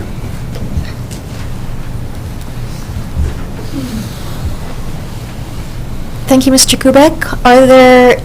Is there anyone else in the gallery that would care to speak to this matter? We're only speaking once today. Generally, you just speak once on variances, but it's Um, up to you. I'll ask council, what's the wish of council? Councillor Barkle? Well, normal procedure is the applicant would speak first. Mr. Kubik did a strategic move to not speak first, so I chose not to. proposed to that the neighbor who would normally be able to rebut or respond to an applicant's, what they have to say, be given the opportunity to speak again. Right. I think before you do that, though, you should determine, I mean, it's not so much that they're expected to speak first, it's that they're given the opportunity, and that's the way it's written, is that it's opportunity. So I think you should consider now whether or not you're going to let any speakers speak more than once, because that will also come up, as well as if you're cutting it off after 3, or you're going to let it continue.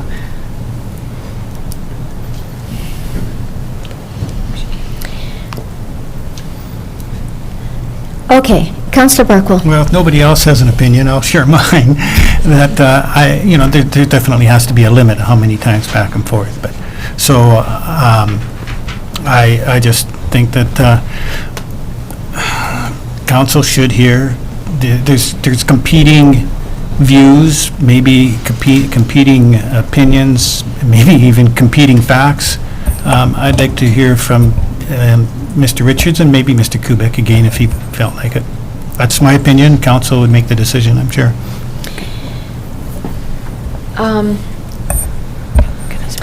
Yes, please. So I think that, council, I would highly recommend that you do the same opportunity for anybody. So I think if it's 2 times you're going to allow someone to speak, each person needs to be able to speak 2 times. And I think the thing that we have to keep in mind on this is when you're hearing public comment, you're hearing just perspectives, and that it'll go back to staff now. There is other information. The staff will be noting some of the comments that are made, and most of it, it's the facts that you need to try to. You should, anytime there's public comment, you should only put a certain amount into the public comment, and hopefully staff can respond with some of the answers to some of the things that have been brought up in both cases.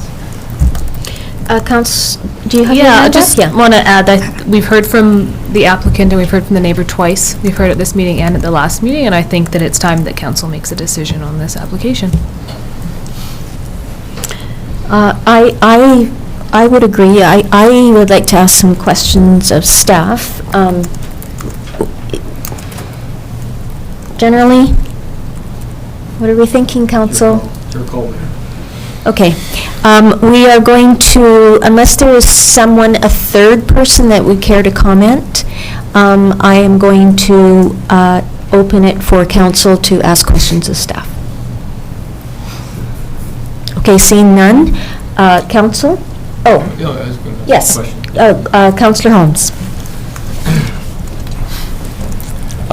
This might be an unfair question for staff because I think it's a judgment thing, but it's basically what I'm grappling with. I would like staff's opinion on, does the applicant need as much of a variance as he's requesting to be able to do what he wants to do, or can he build it in a different way? Madam Mayor, I'm not a building designer, and I haven't been involved in the design process that has created this particular building. Undoubtedly, there are always different ways to do things, but the application that was presented to us for consideration is the one that is before you. And from the facts that we had, looking at the policies contained within the official community plan, and giving some credence to precedent here and elsewhere, the Commission has always suggested that you should use area that is not in agricultural production anytime that you're adding additional buildings onto a property, similar to how they prescribe a home site or a home plate, as we have alluded to in other applications. So this is the disturbed area of the site. This makes a lot of good sense. In terms of what is actually going to happen inside of that building and the form and function and the appropriateness of that, I'm not an expert. And really, it's the setback to the property line that we need to be looking at. Does this land use at that setback from the property line, is that palatable, considering all of the policies and considerations? Not sure that you got your answer, but you got, an honest opinion from our Development Services Director. Councillor Carlson and then Councillor Trainer. So my question is in relation to the 30-meter setback that is part of Summerland's regulation. When we look at a lot of parcels of land in this community, if they all had to build 30-meter setbacks on farmland, that puts a lot of buildings in the middle of agricultural properties. And so I'm wondering if there might be an opportunity for some future conversation with the Planning Department and Council in terms of what our setbacks are, first of all. But I'm also wondering if we know, if you look around this community, before that rule was put in place, a lot of buildings were built closer to property lines. I'm wondering if there's anything to be said about why that rule is in place, if it's consistent with other places in the province, if that is something that is normal, or if it's something that we should be giving consideration to, given that we're likely to see more variances like this. Madam Mayor, I can't speak to that. The 30-meter setback is basically a standard that the Commission has put in place for agricultural buildings. It was intended at a time when, it was put in place at a time when most of the agricultural buildings were housing animals or things that generated noxious fumes, or, I'm thinking of large poultry operations, those kinds of things. So that was the reason for the setback. A single-family dwelling on an agricultural piece of land does not have to be set back this distance. We haven't evolved the regulations and our zoning beyond consideration of those very basic forms of building types. And as such, there undoubtedly is a conversation to be had when we're talking about different kinds of agricultural activities and the refinement of some of those setbacks in light of the home plate concept brought forward by the Commission. When we brought that forward and said we want all the home or the residential uses and accessory buildings and barns and whatnot to be located within a confined area, they didn't also say something similar for an operation where there was a winery, for example. So I think it's part of that evolutionary process. I always mention that, regulations are always getting improved over time. It's just that there hasn't been a reason to revisit this, and I think it is very likely, particularly because we need to revisit the guidelines and the things that are being put out by the Commission, given the new legislation. It's an opportune time to revisit it and see what might be more appropriate for our community and see how palatable that might be to the Agricultural Land Commission. Okay, I have, you're good there, Councillor Carlson. Councillor Trainer and then Councillor Van Elfen. This is a question for staff, and I'm not sure if it's appropriate at this time, but I'm just trying to get a scope of what the winery would look like. Do we have any idea on capacity in terms of the number of people that would be able to be in the building at one time? And then second, what kind of bylaws do we have around sound? All right. I believe that the room that is of the most concern is that tasting room, and I'm going from memory. I want to say that it's 30 by 15. It's not a very large space. Sorry? 450 square feet, Dave is telling me. I believe the mention of the balcony out the back of the building wraps around the edge of the building so that, the building is 2 stories on one side but walk out at the other side. So the idea is you could walk onto that balcony and around the building to avoids the need for additional stairs. So that's likely why, again, form following function in this particular case. It isn't a particularly large area. In terms of the occupant load under the building code, I haven't done a calculation. It certainly isn't the largest part of this building, but I think because we do have that component, that agritourism component, obviously, they will want to make provision for that, because spaces where you have the public gathering are quite different than spaces that you design for industrial types of activities, such as the actual work that is conducted within the winery itself. So I don't know if that helps at all.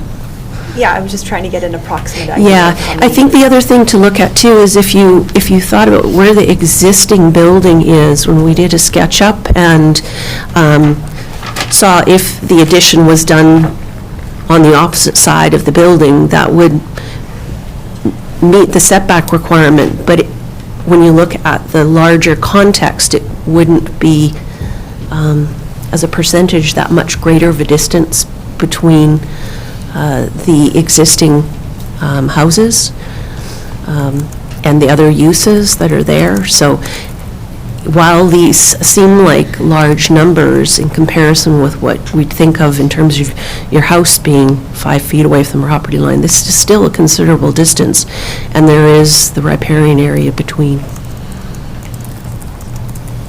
Oh, pardon me, and you asked about the noise bylaw. Dave's fortunately given me that trigger.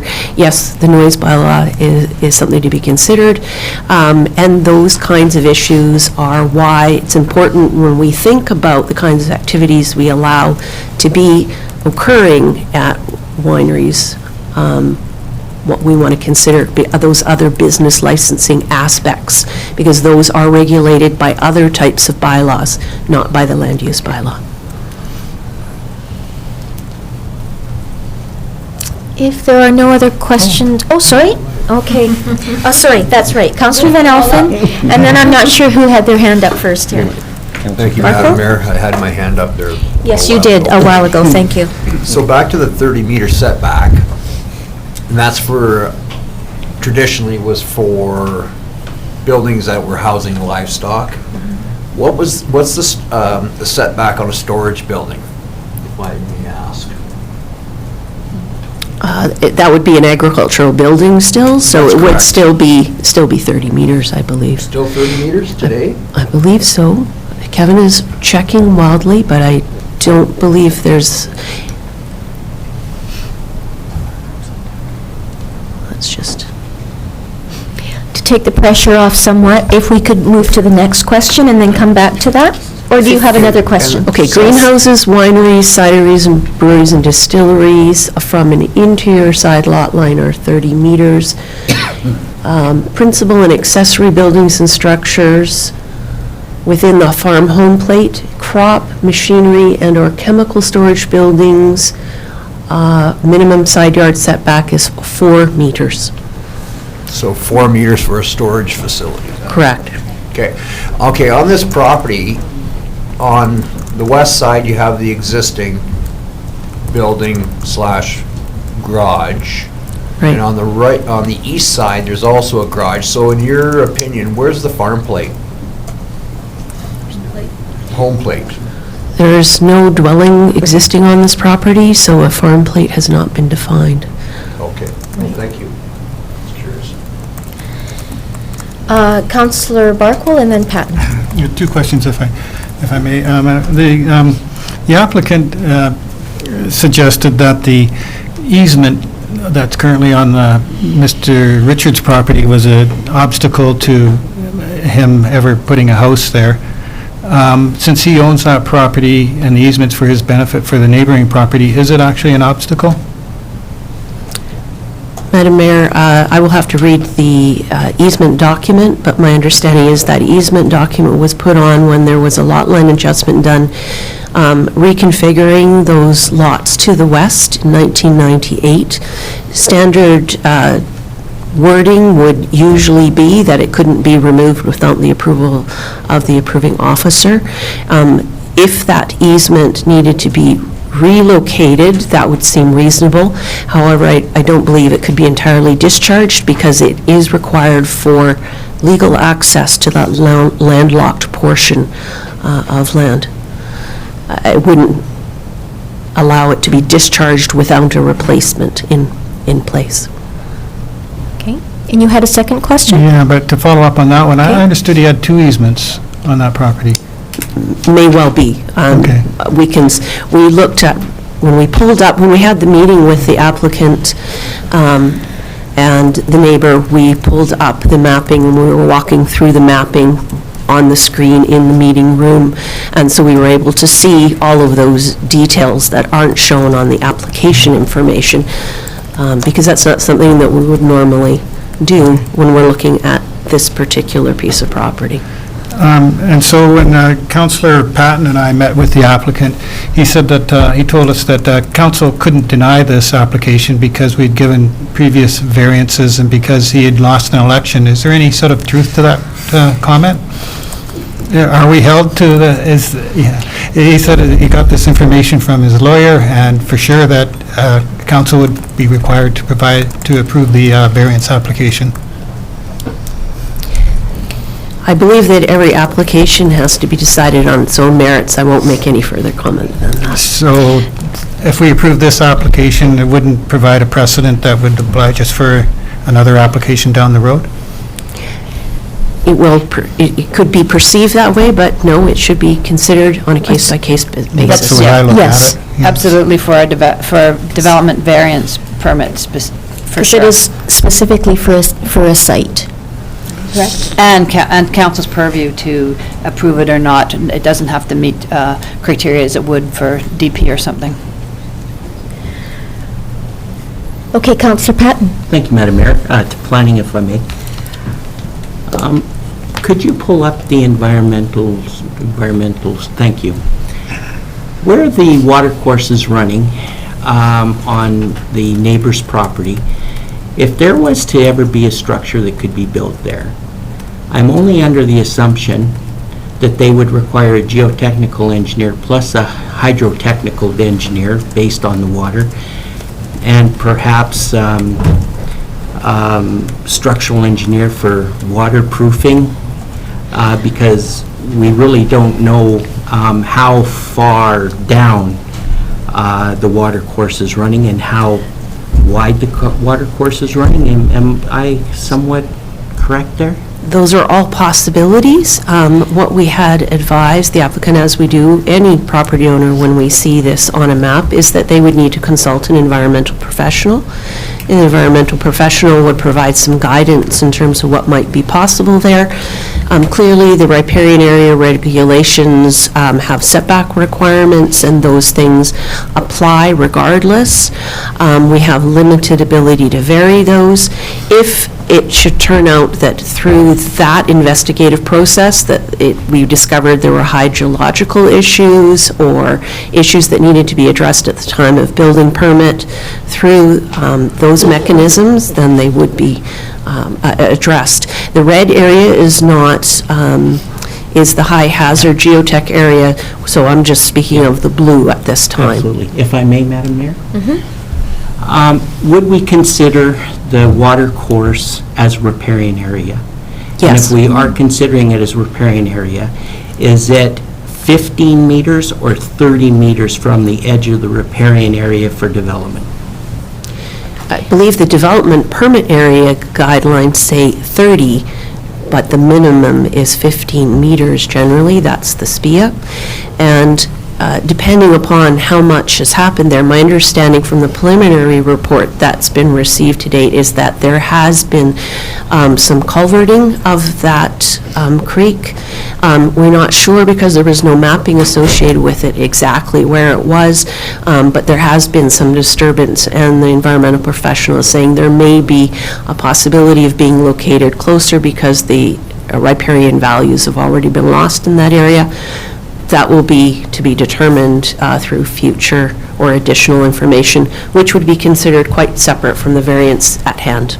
And would that require a variance in itself? No, we don't have an ability to vary the provincial regulations. Thank you. Any other questions? And I'd like to remind council that we need to ask questions of the development variance permit that's before us. Okay. So I am going to ask if there is someone that would like to bring forward a recommendation or a motion to put on the floor. Councillor Carlson. If I can find what we're looking at. 11.1.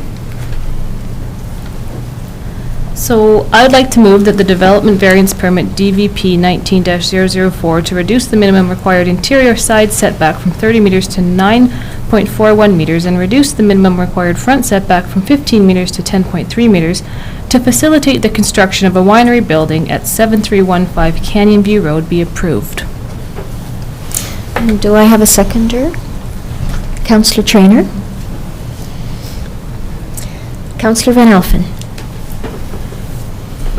I just want to say one thing, if I may. I appreciate Councillor Batten's view over at the last council meeting to table this. I think we tabled this to have the two property owners, two neighbors, to be able to get together and have a conversation about this. Unfortunately, there's always going to be disagreements, but at least there was the opportunity for the two neighbors to get together and have a conversation. Thank you. Any other comment or discussion? Councillor Barkwell.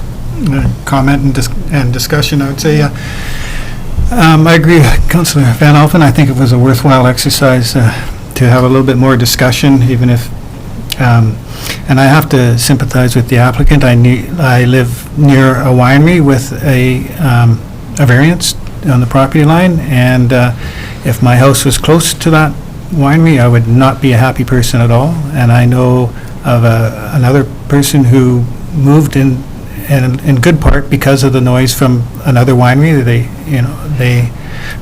They're not ordinary, buildings and with ordinary residences or such. They do provide disturbance. On the other hand, if there was compromise, I think the applicant's still hooped. There's going to be as much noise for that location, whether they're 20 meters away or 30 meters away or 60 meters away, because I hear the noise from the wineries when I'm hundreds of meters away. It's just the way it is.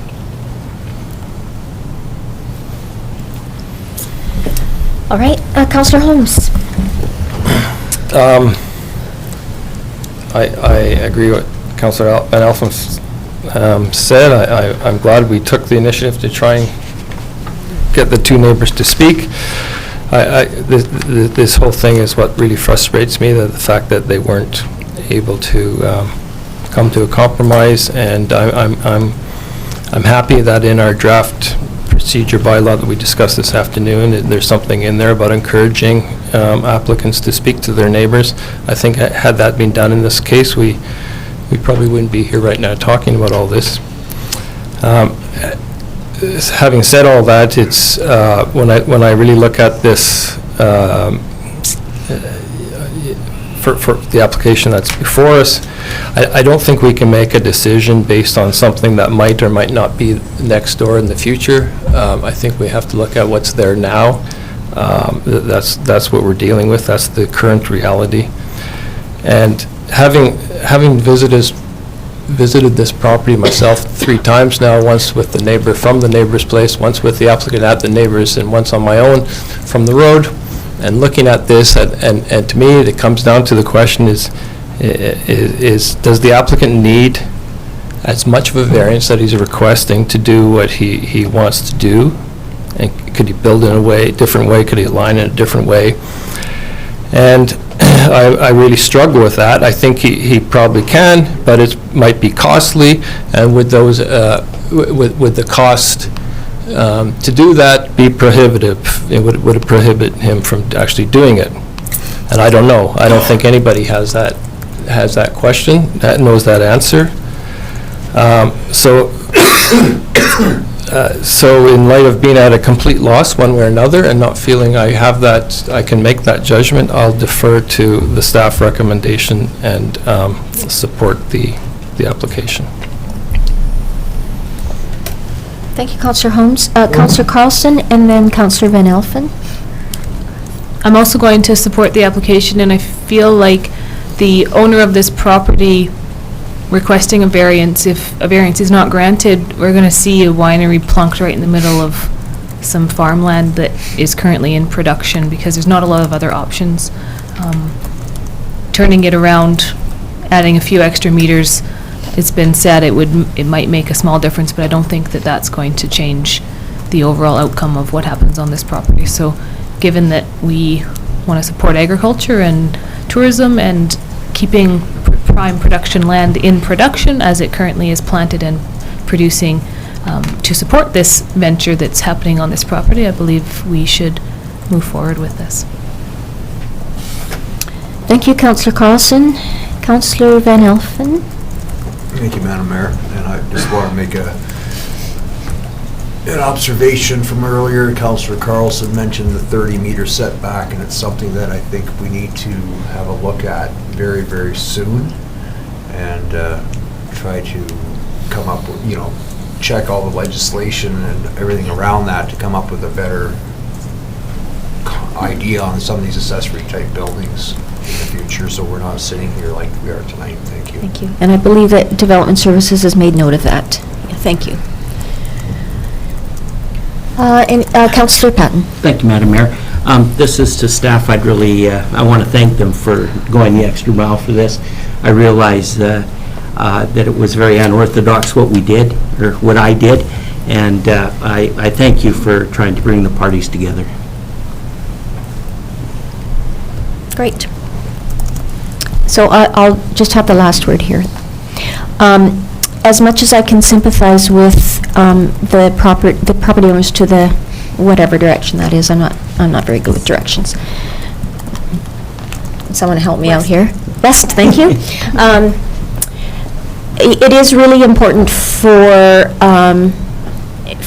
this council to minimize the impact on agricultural land, and seeing as how this has already been disturbed, there's already an existing building, still being able to utilize that building and attaching the winery to that building, I think that is probably the best case scenario.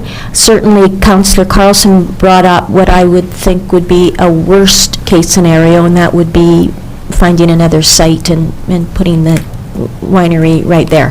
I think I am going to, I don't think, I will be supporting the staff recommendation on this.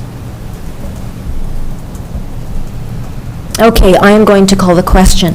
All in favor of approving this development variance permit? Any opposed? The motion is carried. Thank you.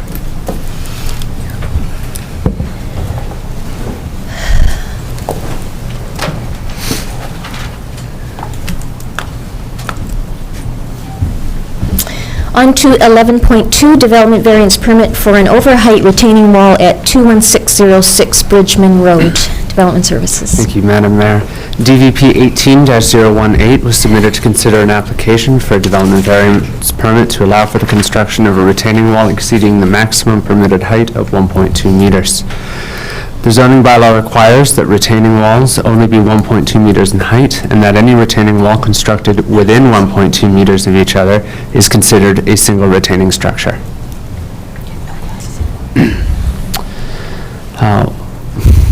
Wall A and Wall C on this diagram both conform to the 1.2 meter restriction. Wall B is a series of 3 walls that are constructed closer than 1.2 meters between their closest faces. However, no individual wall unit is greater than 1.2 meters. The total height of all 3 walls combined is 3.6 meters. As the intent of the regulation is generally to prevent the construction of imposing and monolithic structures that may impact neighborhood character or adjacent parcels, and that the subject property is over 9 acres in size with steep terrain, staff recommend that development variance permit DVP 18-018 be approved. I will also mention that in December of 2018, council approved a development variance permit for a retaining wall on the property immediately to the north to vary the height from 1.2 meters to 2.6 meters. Thank you. Thank you. There is the opportunity for the public to comment on this development variance permit, beginning with the applicant, if the applicant wishes to do so. Okay, is there anyone other than the applicant that would like to speak to this development variance permit? Seeing none, I will open it to the council to ask staff questions, if there are any. Councillor Patton. Thank you, Madam Mayor. The three walls that we're talking about today, they were when the variance came up in December, those walls were already constructed. They were on the drawing for the DP 18-017. So is there just a change that were just, because they were less than 1.2, they were 1.2 meters with the, is it the no more than 3 meters now? Whether it's combined wall or a single wall in height, is that the reason that we're going this route? Madam Mayor, I'd just like to clarify, the one in December was for another parcel immediately to the north. However, there was a high-hazard development permit issued on this property late last year to facilitate the shoring up of the shared access between multiple properties on the road. That was expedited because that work had to be completed for safety, and it did include all of these structures on it as well. However, the application for the DVP was not ready to bring forward at that time. Okay, thank you. Okay. Any other questions for staff? Councillor Van Alphen, you... May I put the motion on the floor? Yes, Madam please, Mayor? thank you. Thank you. A development variance permit DBP 18-018 to vary the maximum height of a retaining wall from 1.2 meters to 3.6 meters at 21606 Bridgman Road be approved. Councillor Patton is seconding. Any further discussion? I'll call the question. All those in favor of approval? Any opposed? Motion is carried. 11.3, development variance permit to vary the height of a retaining wall in single detached housing at Strata Lot 3, 6709 Victoria Road South. Development Services, please. Thank you, Madam Mayor. Application DVP 19-005 was made to address geotechnical issues on Strata Lot 3 at 6709 Victoria Road South that inadvertently resulted in an overheight dwelling, and to allow for the construction of a required retaining wall needed to stabilize the bank and protect both lots 3 and 1. The wall will be constructed under the direction of a geotechnical engineer and has been designed by a structural engineer. At the moment, there are 3 non-engineered lock-block walls on the bank between Lot 3 and Lot 1. They must be removed and replaced by an engineered structure to prevent failure and damage to both dwellings.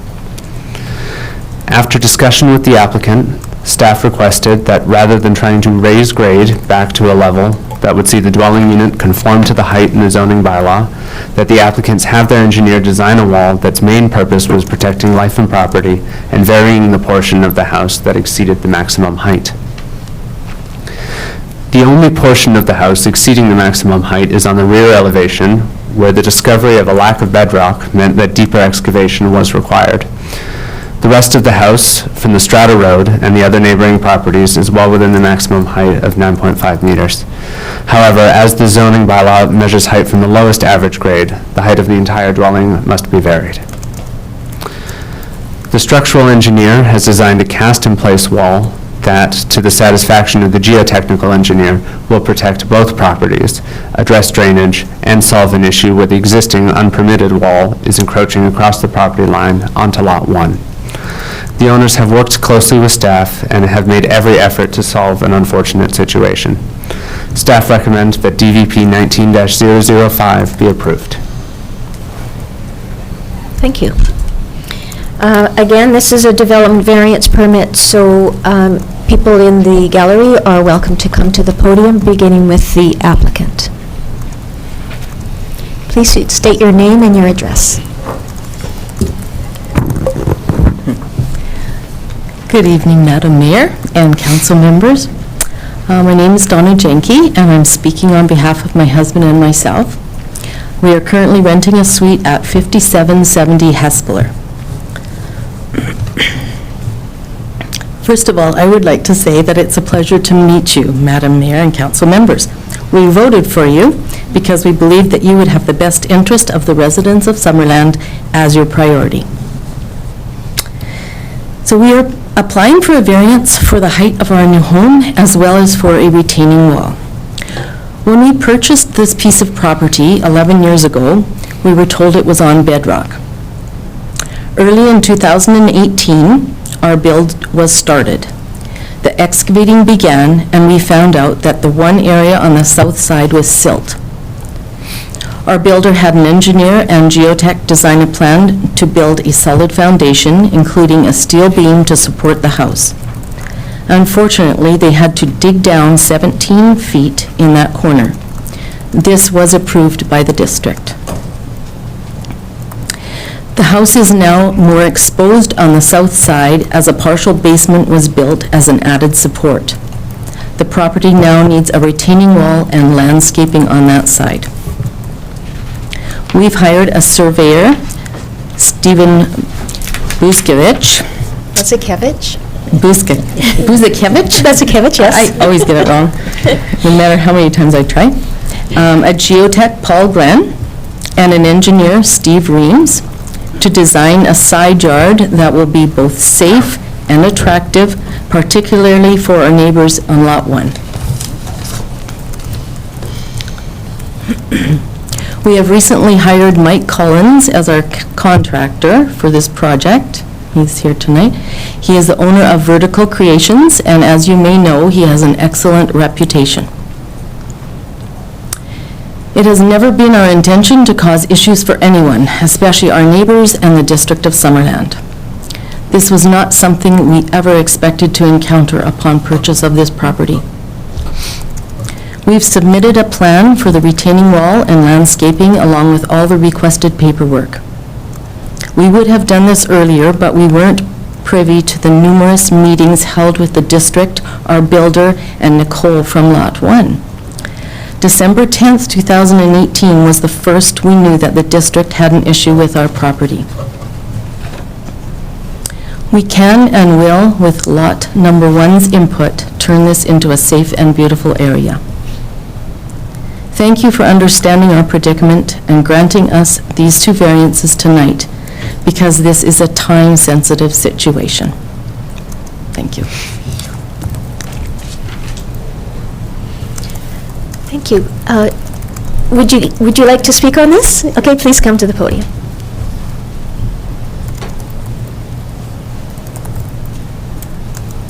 Thank you, Madam Mayor, Council and Planning Department. My name is Nicole Barrett. Myself and my partner own Lot 1. This is a difficult situation for us. My partner works rotation in Alberta, and we could live anywhere we wanted in Canada, and we chose Summerland. And we love Summerland. We've met many wonderful people, but we're here tonight because we don't want anybody to go through what we've gone through. We purchased this home as a temporary residence until we could figure out exactly where we want to live, get to know Summerland, and the build actually, they started excavating in November of 2017.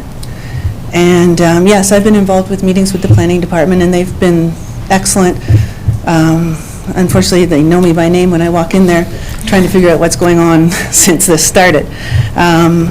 I've learned even more reading the package that was sent out, that they knew in the beginning that the soil was poor, and they would have to dig down, and that a retaining wall was necessary.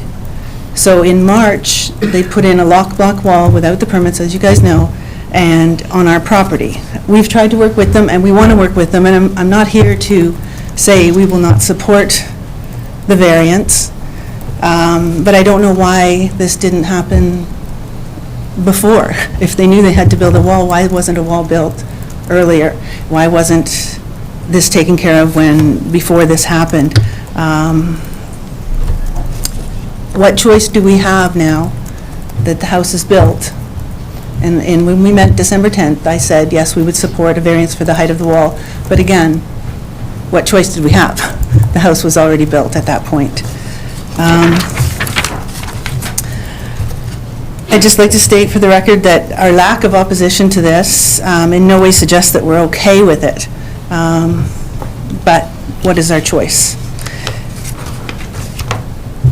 I'd like to end on a positive note and just say that we do look forward to enjoying everything the Okanagan and Summerland has to offer once this is finished, and the stress of this situation, because this has been very stressful. Our house is on the market, and the marketability and the saleability of our home is greatly diminished. So I've listened to, the Canyon View proposal, and I loved how you were trying to figure it out beforehand. Now we're here after the fact, and that's upsetting to us. Thank you. Thank you for your comments. Would anybody else like to speak? Thank you.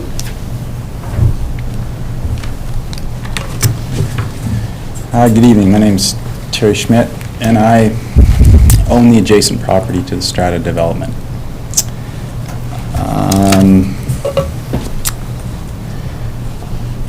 I've been a resident here in Summerland for 12 years. I've grown up in the local area, Penticton, Summerland, went to school here. I have a background in excavation, utilities, and a lot of forestry work. It's to do with all aspects. So I purchased my property, which is adjacent to the Strata development. I abut lots 1 through 7. And I purchased back in 2007, midway through the year. I've had my family grew up, like my daughter grew up in the house and everything. I was there before most of the structures above me. Unfortunately, there is an incline. So all these houses that are in the development are above me. I would actually just like to express my views on the cowboy ways of the developer. I have watched it over the years. I'm actually extremely disappointed that the city hasn't come forward in a number of occasions with things that have happened over years. I've had drainage issues. Stuff come straight from just poor planning, lack of planning, lack of action, disregard for others. It's no surprise to me. I abut lot 1. I watched them excavate it. Soils were poor. Actions should have been taken well before foundations went in. There was need for more work in that area before the house on lot 1 even went in. We now have other builders partnering with the developer.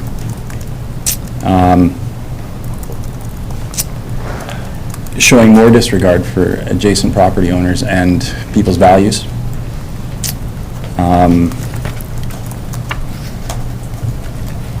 I appreciate and my regards to my neighbors and the new ones who are building. However, I don't necessarily put the blame back on the owners. I would go back to the developer. I think there's been a number of issues over the year that you guys may be aware of. I still have current outstanding issues as far as drainage goes that have not been corrected properly from the developer. I'm just going to interrupt you here for a second. Could I ask you to keep your comments to the development variance permit that is in front of council tonight? So regarding lot 3? Okay.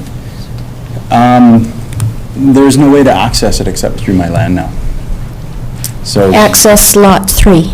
access to the wall that they need to build between the two properties on Lot 3 and Lot 1.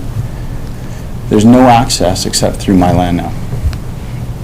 I actually expressed after the last time I permitted access to deal with the lock blocks that they clean up after themselves when they leave, and they left a mess they never cleaned up.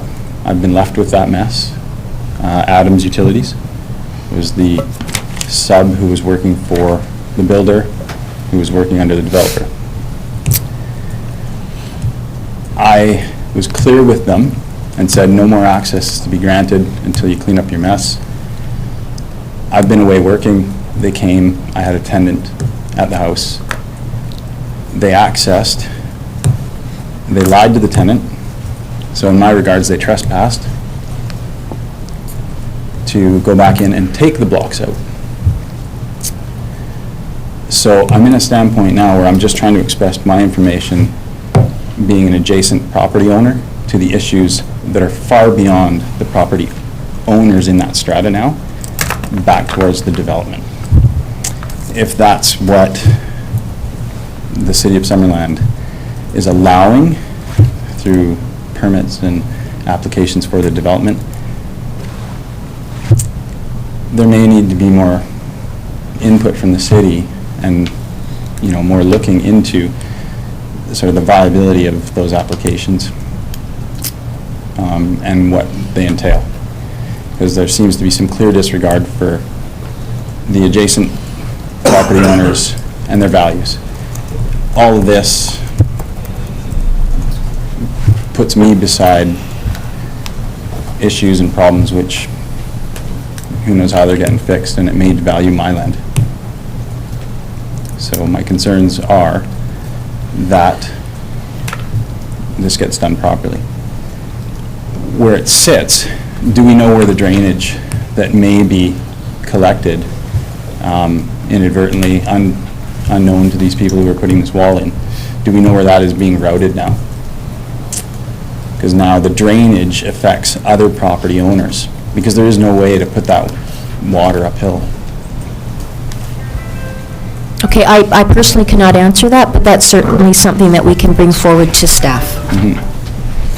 So making sure that proper hydrology assessments are in place and that some infrastructure be created so that no future damage is done through the collection of surface or groundwater that decides to flow there. What was in the spot where the wall needs to be built before the foundation went in was a natural washout. Okay. Noted. So just to close, I feel for my neighbors beside me, and I just hope this gets resolved properly, because I think it's put adjacent property owners in positions as well. Thank you.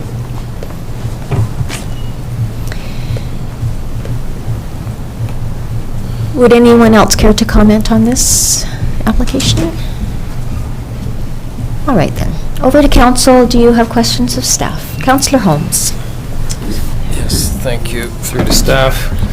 So I would just like to know, in the timeline here, the chronological events, what was happening with construction between June 18th and October 22nd when all these discussions were happening? So what stage was construction at, of the house at that time, and was it still being built during that period? Thank you, Madam Mayor. The construction was continuing. A stop work order was not placed on the property at that time. I'm sorry, a stop work order was not placed? There was no stop work order in place because we were relying on letters of assurance from the professionals who said that they were going to handle the situation. Unfortunately, in the end, it turned out that it wasn't possible to meet the bylaw requirements in their handling of the situation. So here we are. Thank you. Just follow up. Yes. So in retrospect, we probably should have put a stop work order. In situations when we're have accepted letters of assurance from registered professionals. We take their word that they are going to be able to find a suitable solution until such time as they come forward and say, actually, we need a variance. Okay, thank you. Councillor Patton? Thank you, Madam Mayor. I have a couple things. The big one is on June 18th, where the geotechnical was engaged. And we relied on a developer and a geotechnical engineer to come up with a plan, and we let construction proceed. We need to be fair, but we need to be firm. What's going to happen now, as I look at these pictures, the bottom lock block wall is gone, so there's 2 more tiers left. If we take a look at that picture right there, the footings of that house are contingent on the lock block walls that are sitting there right now. They start taking those walls out, you're going to start undermining the foundation of the house above.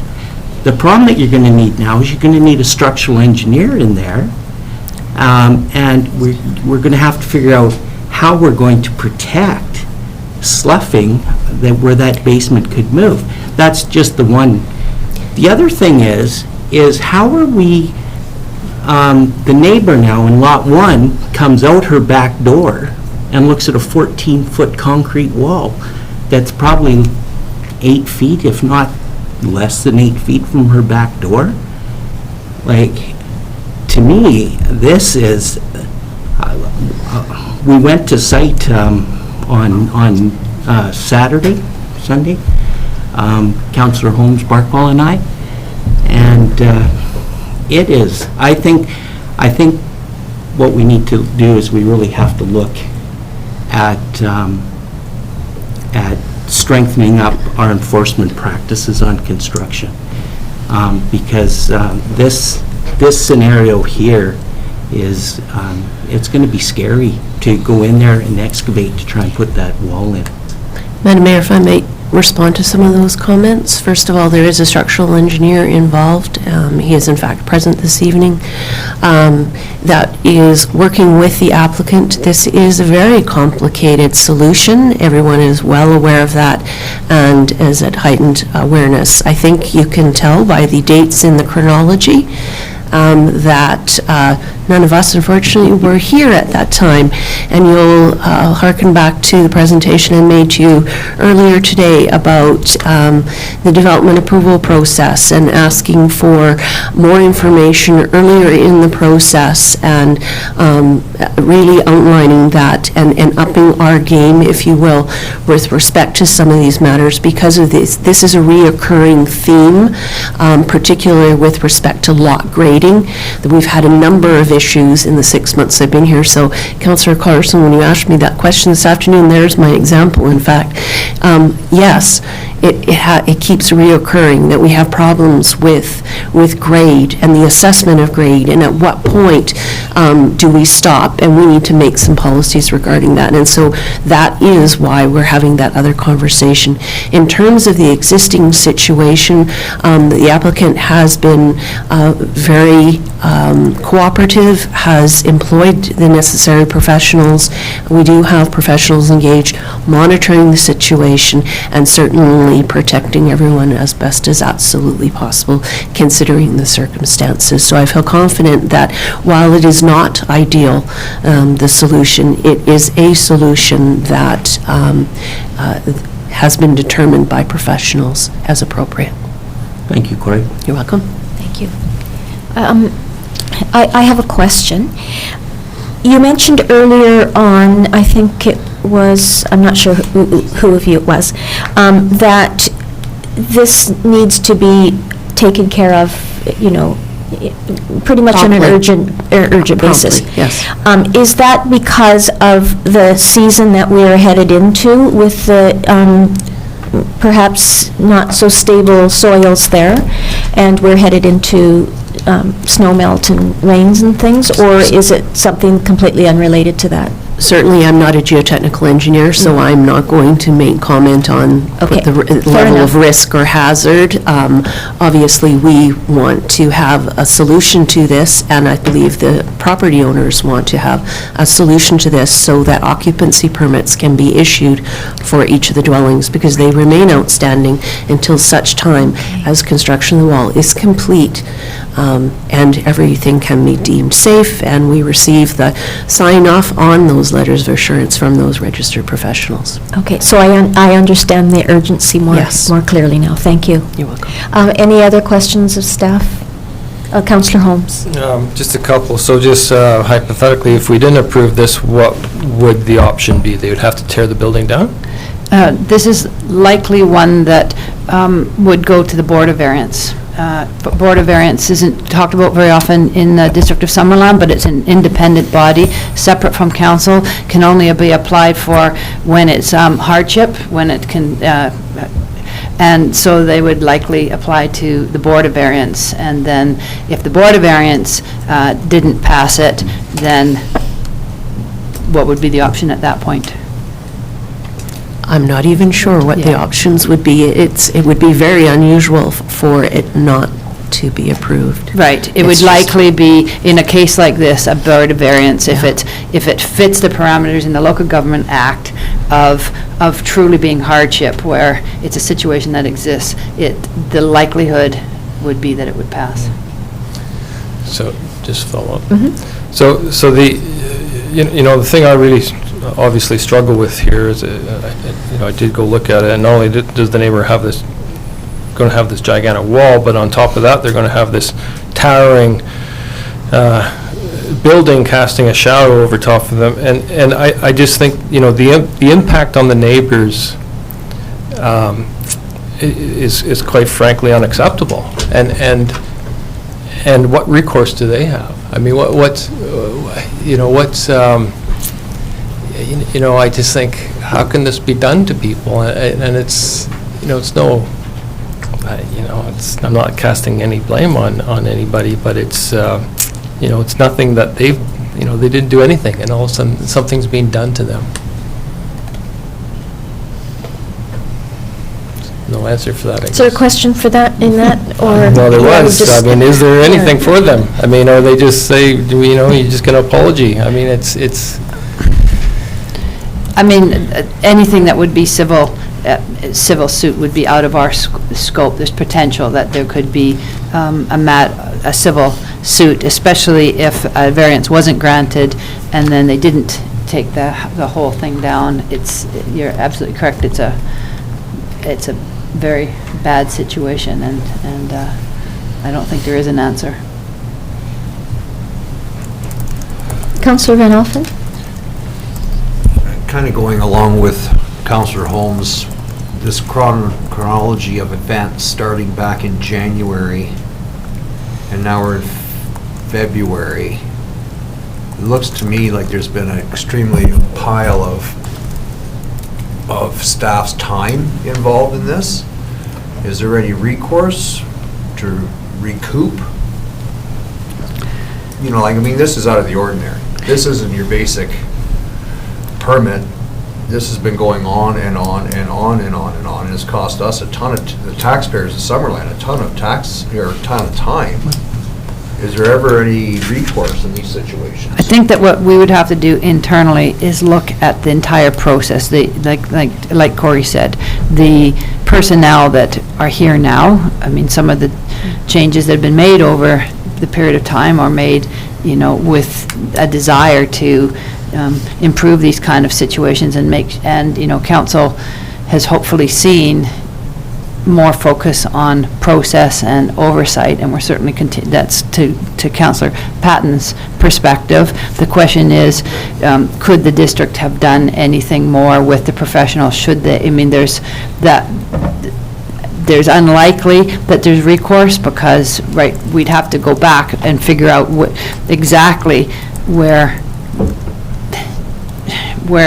the mistakes were made at the beginning, and perhaps whoever was involved in the initial letters of assurance needs to be looked at as well. I don't know, I'm not familiar with the situation, so, but internally, we certainly will be doing that. We will be doing a full audit of how the whole thing went ourselves. Thank you. May I just comment just briefly to that in terms of, I think that the comments from the neighboring property outside of the strata draw into light that bigger picture that I'm talking about. Subdivisions on hillsides and what our standards are and what our requirements are with respect to grading plans and taking a more comprehensive look. It's a much bigger question than this particular variance and this particular situation, though this is an acute example of exactly why having really good process is so important and why we've been trying to get that activity move forward. But as you know, there's been a lot of these kind of unfortunate things that have been absorbing a lot of time.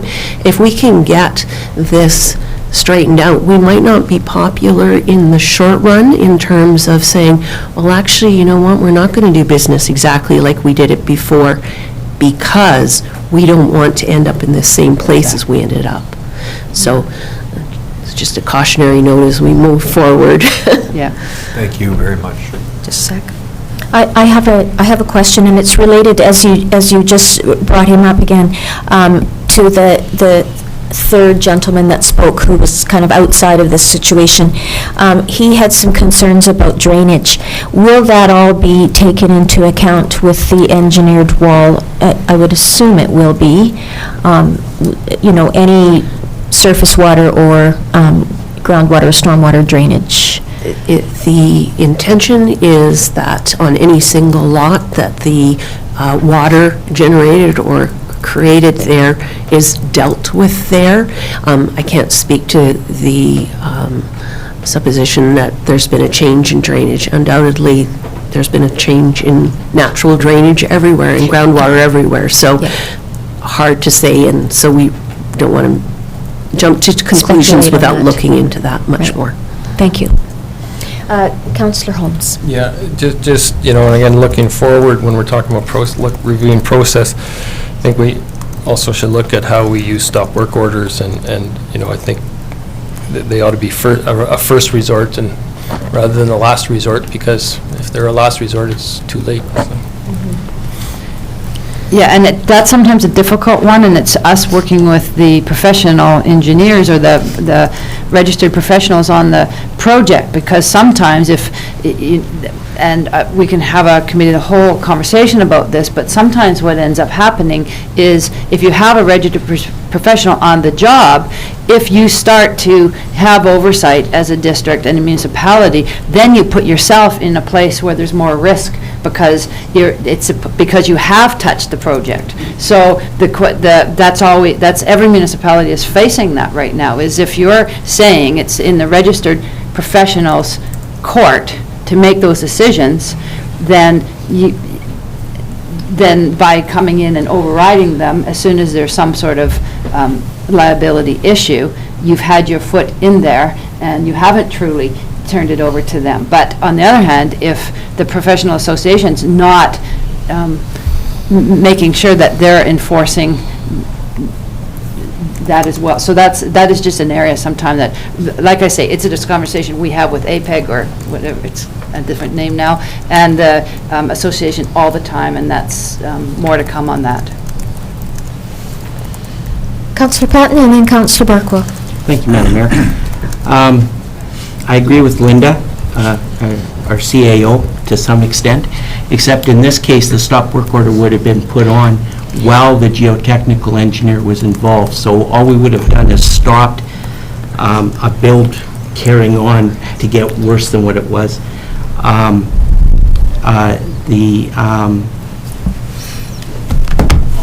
apologize, forgot my train of thought. I was so wound up on the registered professional that I will think of again. Thank you. Okay, Councillor Barkwell, I have a question of staff.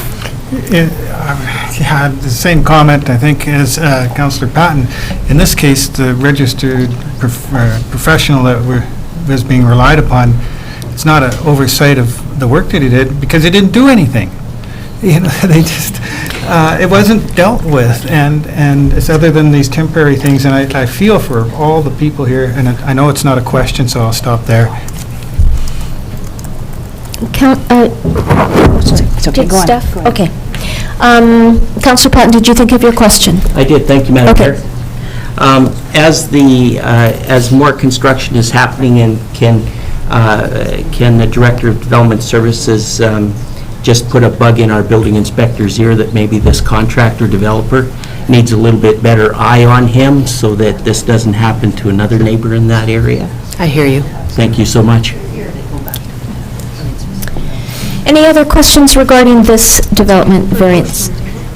You would like to bring the motion forward? A motion forward? Any other questions? Thank you, Councillor Carlson. So I will move that the development variance permit DVP 19-005 to vary the maximum height of a principal building from 9.5 meters to 12.5 meters, and to vary the height of a retaining wall from 1.2 meters to 4.3 meters, located at Strata Lot 3 at 6709 Victoria Road South, in order to legitimize the height of a recently constructed dwelling and to protect property and life safety on Strata Lots 1 and 3 be approved. And further, that the form of the retaining wall is permitted to change subject to approval by district staff based on professional geotechnical and engineering recommendations to mitigate stakeholder risk. Thank you. Seconder, Councillor Patton. Any discussion on this now that it's on the floor? Councillor Carlson. Just a question, I guess, is to, since it's obviously it's a big issue, I'm just wondering, is it simply building inspectors that will ensure this is happening properly? How do we hold these new professionals to account? So it's certainly on the radar screen of, well, myself now, and then to Corey as the director, and then through to the building inspectors, for sure. Councillor Barkwill? To the planning staff, am I correct in assuming that if this had been dealt with at the time, it could have been dealt with far less expensively? Maybe. It's not, sorry, it's not my area of expertise. Yeah, I guess that's not a fair question, is it? No, No, it isn't, sorry. Maybe it's Okay, we have a motion on the floor. Seeing no other hands up, I am going to call the question. All those in favor? And opposed? None opposed, so that is carried. Okay, 11.4 was dealt with as a delegation, so we're on to 11.5. ALC non-farm use application for a 10-site rec vehicle campground at 10815 Rutherford Avenue. Development Services. Thank you, Madam Mayor. Application ALR 18-004 is a referral made to the District of Summerland for a non-farm use application at 10815 Rutherford Avenue. The applicant is proposing to construct a 10-unit recreational vehicle campground on the west portion of the lot that should not exceed 5% of the land. The applicants are proposing a hedged area around the RV pads to provide some visual separation from the street and abutting properties shown by the thick green line, as well as a 9-meter or 30-foot buffer between the camping area and the proposed vineyard. Concerns have been raised regarding agricultural spraying with the RV's proximity. The applicants have indicated that the property has been spray-free for at least 13 years and that they intend to continue that practice. No connections may be provided to the RVs as per ALC policy L-05. The report indicates that the applicants intended to supply electricity to each unit. In the time since the report was drafted, the applicants have withdrawn plans to supply power in conformance with the ALC regulations. Should the ALC issue a non-farm use permit, the applicant will be required to either apply for a rezoning to allow for a campground on the property under the zoning bylaw, or apply for a temporary use permit for a maximum of 3 years with the option to renew once for an additional 3. Both the rezoning and the temporary use permit would be subject to a public hearing. As the lot is outside of the urban growth area and with language in the official community plan supporting agritourism uses, the relatively small portion of the lot being utilized for this use, and similar uses on other parcels within the district, staff recommend that council support the application being forwarded to the Agricultural Land Commission.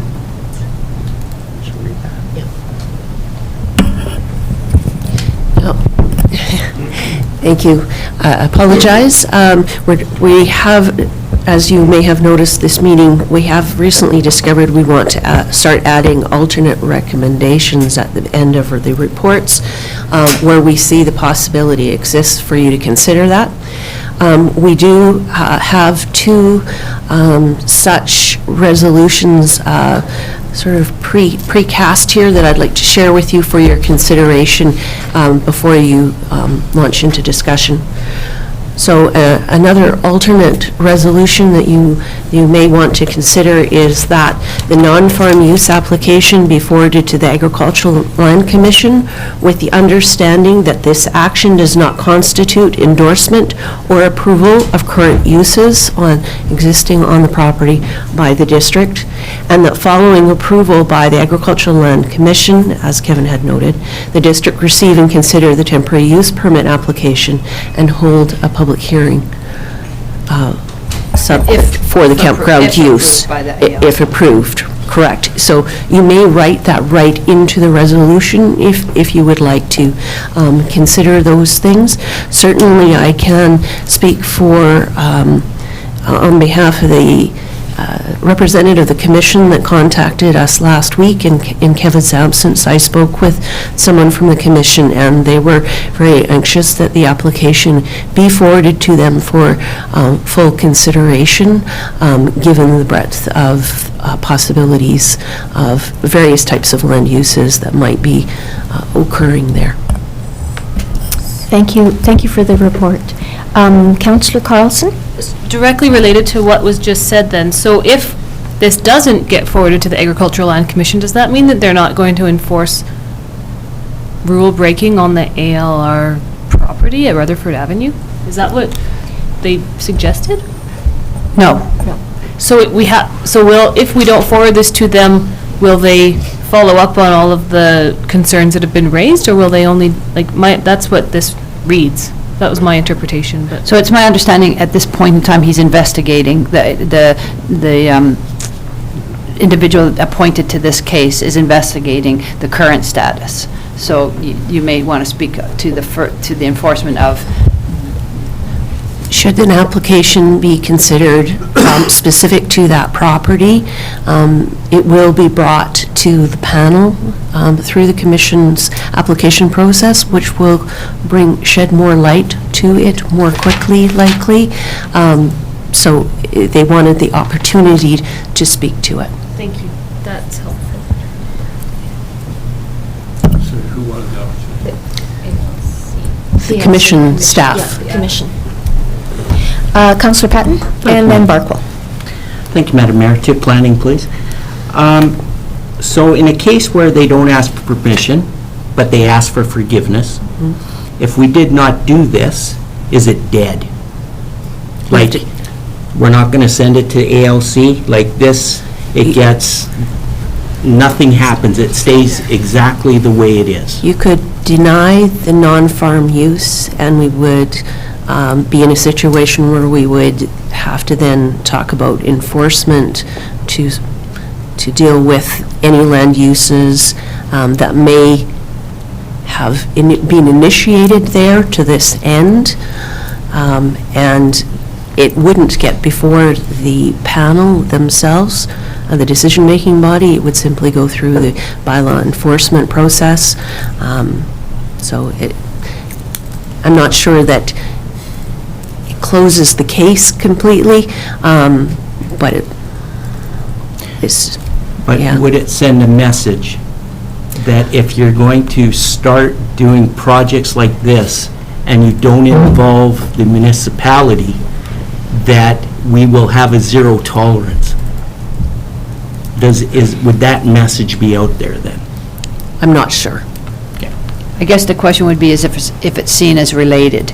Yes. If it's seen as a separate situation or not. Some of the issues, if I might speak to that, some of the issues that have been raised that we've heard even in this council chamber from neighboring property owners weren't specifically related to the use that's proposed. So Yes. the application that is here is one thing. There are other matters that may be of concern with respect to the Agricultural Land Commission's regulations, and in fact, our own regulations as it relates to residences and those kinds of things. And those are, in fact, a separate issue. So once again, we have a whole bunch of things we're trying to juggle in the air at the same time without biasing the process for the non-farm use application with baggage from other aspects of the regulations. I know that didn't make any sense. It's getting late. But I think to just paraphrase that, it's, and again, certainly the perspective staff took when they wrote the report was that it's supported by our documentation, by our OCP and our policies. It's supported. Our precedence has been to support it. So we should be looking at an application, on the application. Typically, we would be forwarding it to the ALC to do their thing, to then say there's other issues going on with the property. So let's use this as a means to send a statement.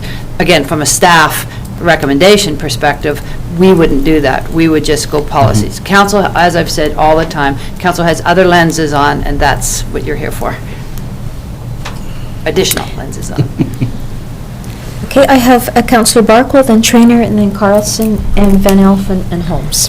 I can understand why staff would have that lens on it, so to speak, strictly by policies and such, whereas council as representatives of the community have a different view on things and can make different decisions. But I believe that all these issues are inextricably linked. I cannot isolate them. It's all, now how much weight each one gets is another question. But I'm lost on this issue of it's almost this suggestion that the Agricultural Land Commission won't deal with the current issues if we don't forward this application forward or something. I don't see how this application makes any effect on their current investigations and such. Madam Mayor, if I might clarify, it doesn't, I didn't mean to insinuate they would not be proceeding. What I was suggesting is that by a formal application being before the commission, even more attention or staff resources would be dedicated to looking at the property in a holistic way rather than simply dealing with it as an infraction to be investigated. This actually takes it right to their table and presents it for conversation. So if anything, it bolsters the conversation, it increases the likelihood of them actually even coming out and looking at the property, for example, those kinds of things. But that's a separate issue than whether we'd like to see a trailer campground place down there, and, okay. Yeah, so what I'm suggesting is that the non-farm use application the protocol to this point has been to forward them because the policies in the official community plan support that.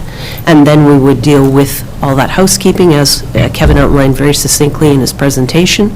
In this case, the waters, if you will, have been muddied by a bunch of other issues.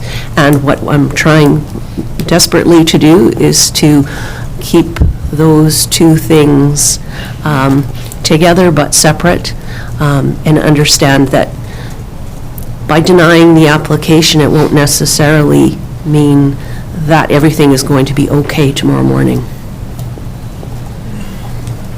It's going to take some time.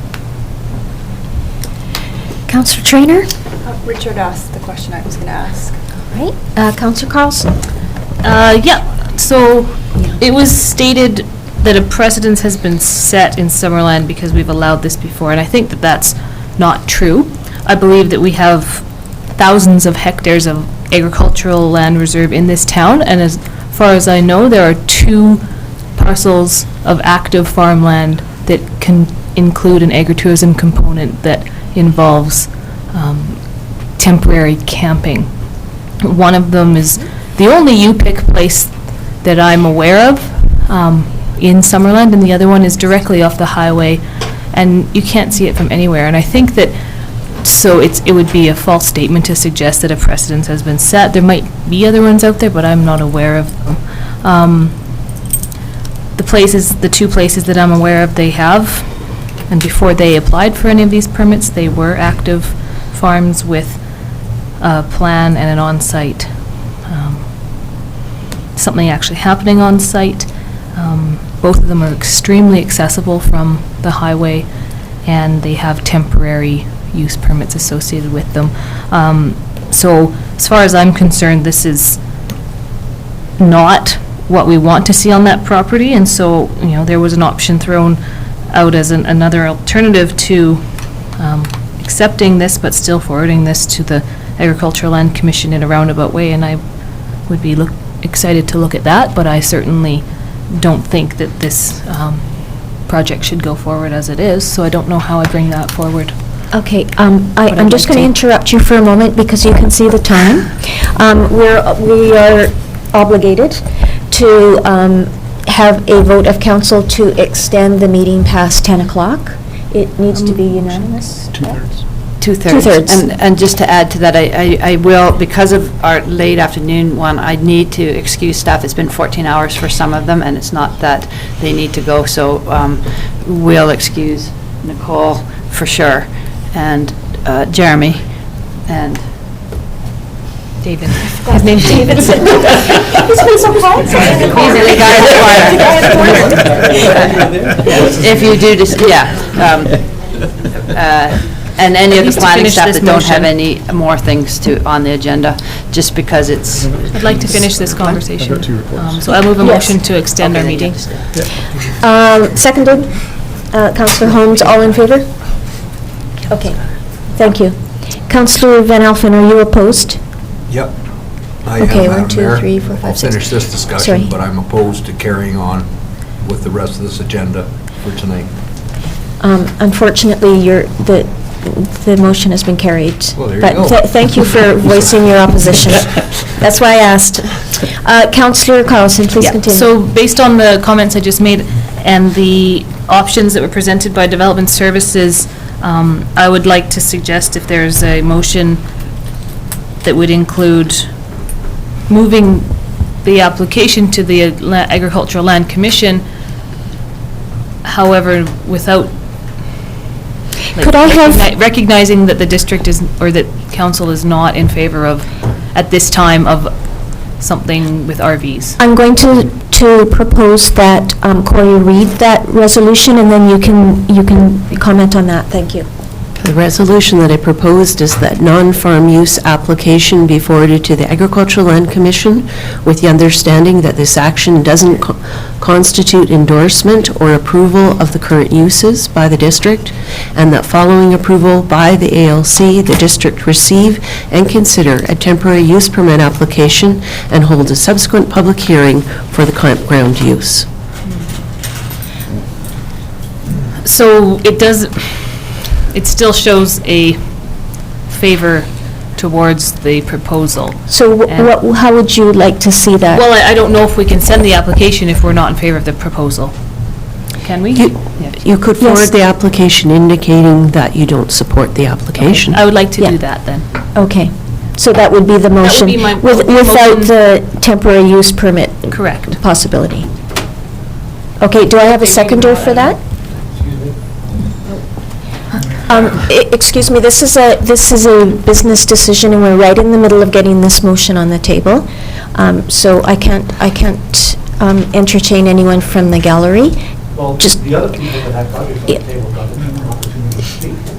He was on the... Those were development variance permits?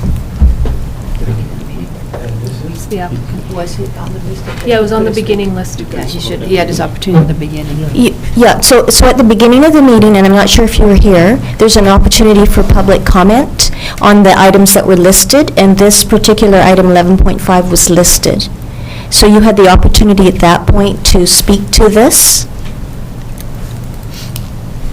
So what I'm suggesting is that your opportunity has passed, sir. Very well. Do I have a seconder for the motion that's on the floor? Or it was making its way to the floor. Councillor Holmes. Councillor Barkwell. Could our Director of Development Services relate a little bit more of that conversation she had with the Agricultural Land Commission? Exactly, can you sort of elaborate on what that conversation and why they were interested in having the application brought forward to them? Madam Mayor, I often have conversation with Dave Birchmore, who is the Agricultural Land Commission's enforcement officer in our region, and we were discussing this particular application, and in the sense that he's indicated that perhaps we had supported, he had heard on the grapevine that we had supported the application. I said, well, actually what we supported was forwarding it to the commission for the commission's decision. In light of the recent changes to the Agricultural Land Commission's Act and regulations and understanding that we need to revisit these issues, it seemed prudent to me to let the application go to the commission to hear their perspective and for them to make the ultimate decision on whether we should even entertain considering the next steps with respect to our bylaw. Thank you. Councillor Barkwell? The Director of Development Services alluded to changes in the Agricultural Land Commission Act. Can you Yes, tell us certainly. what some of them relate to? Or Certainly, most of them, there were 4 main changes, and I'm not going to remember all 4 right off the top of my head, I can bet. But one was restriction on the size of a principal dwelling.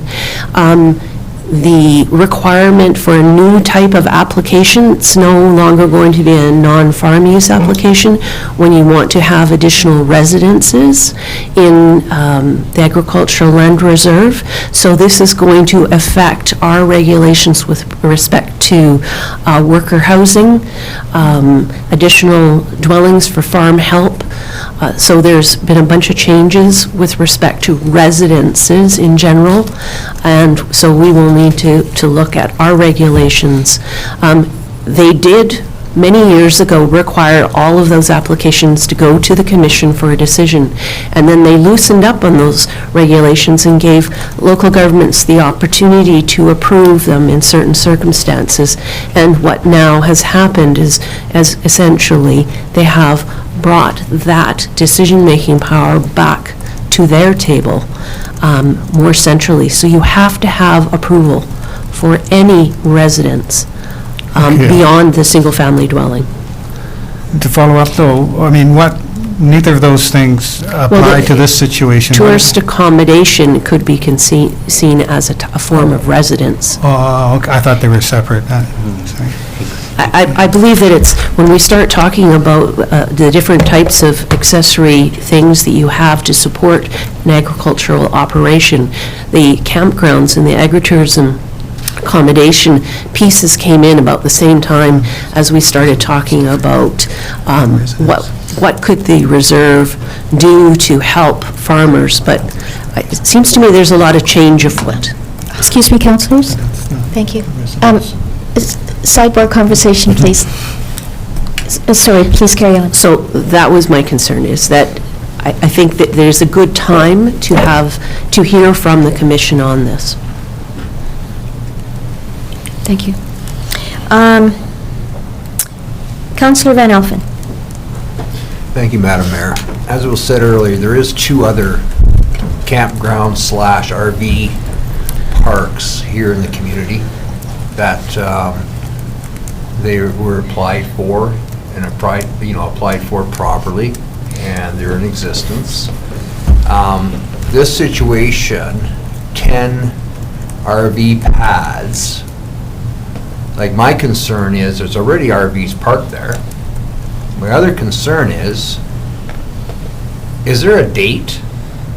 Are we talking May long weekend to September long weekend are, as a temporary use permit? Or are these going to be stationary units that possibly could be rented out 12 months a year? Or are they truly RV, like recreational vehicles that would be coming and going? Because looking at this buffer, the green, bright green line, I don't even know how you get them in there, how you park them. But the thing is, if it's a seasonal situation, and that's something that I think needs to be asked of the ALC. Like, is it seasonal or is it not? And then if it's not seasonal, then it becomes a bylaw issue for us. I'll direct that to Corey. Thank you, Madam Mayor. The ALC policy for these types of non-farm uses for campgrounds do require that the use is seasonal.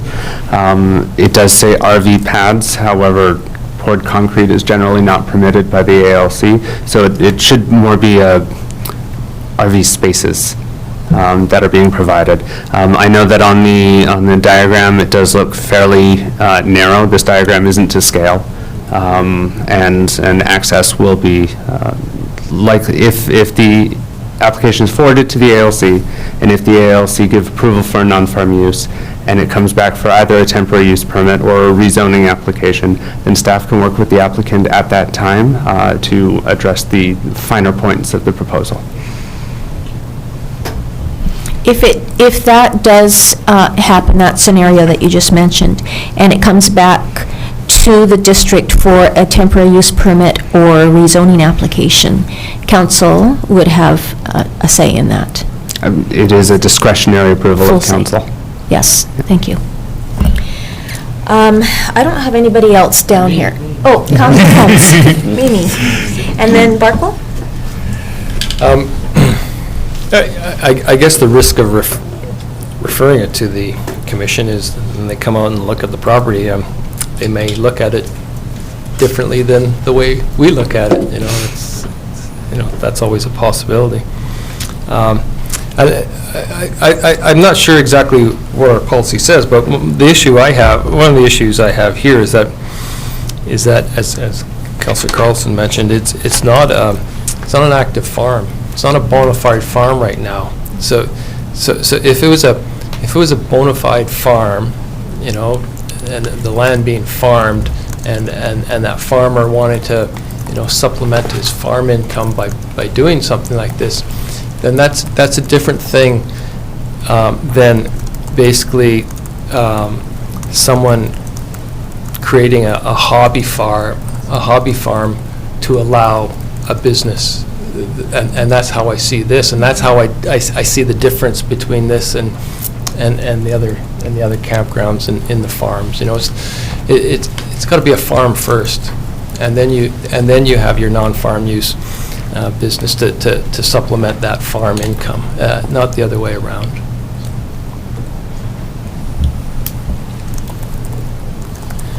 Councilor Barkwell.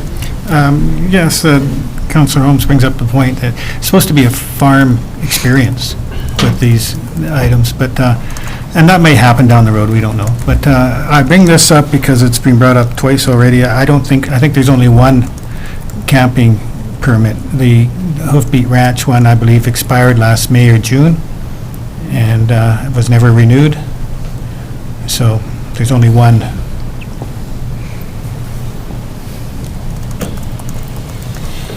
Okay, did you want to? Just further to what I was saying, really, is if a farm got going here and then they came back, then it would be something I'd be willing to entertain. But yeah, I got to see the farm first. Like the other campground that we've been referring to. Councillor Patton. Thank you, Madam Mayor. Even if in the fall, in November, late November, before the septic tank was put in and whatnot, if the application would have come forward, I would consider. But honestly, I don't have faith that the ALC will turn this down. I think that it falls within the guidelines of the Agricultural Land Commission. It's 10 units or less. It's less than 5% of the area. And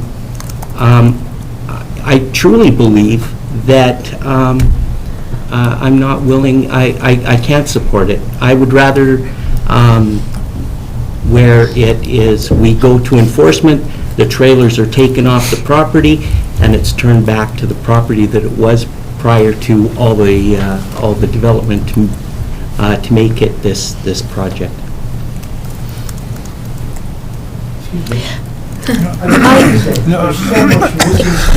Councilor I have a question then, in response to Councillor Patton. What do we have that would enforce removing a trailer? I mean, there's a trailer sitting on my farm, but you can't take it away because it's my trailer. I'm just wondering, how would the district enforce something like that, and do we have that in place? CAO, perhaps. Before you speak, can I just say something? I think that there's an area in the staff report just before circulation comments that is in bold. The ALC is best able to address and enforce the ALC Act. This is ALR land. It's not just agriculture zoned land, it's ALR land. And it's governed by the Agricultural Land Commission Act. The Agricultural Land Commission enforcement personnel have advised that they support the district forwarding the application to the commission for consideration. My understanding of that, or maybe just my reading of that, is that the ALC enforcement personnel are the best, is the best possibility of enforcing non-farm use on ALR land. They have the authority to do that over what we might have. Am I understanding that correctly? Yes, Madam Mayor, if I may. This non-farm use application process was given to municipal councils when zoning would otherwise permit a use on land, and it is not a use permitted under the ALC Act, such as if some municipalities allow carriage homes on agriculture zoned land, but the ALC Act may not. This would give the municipal council an opportunity to have that land use consideration when a zoning or a temporary use permit application would not be required. This is a reverse of that process, where we cannot consider a zoning or a TUP amendment until the ALC has made their ruling on whether this is a appropriate use on this land under their regulations. Thank you. Thank you. Any other discussion?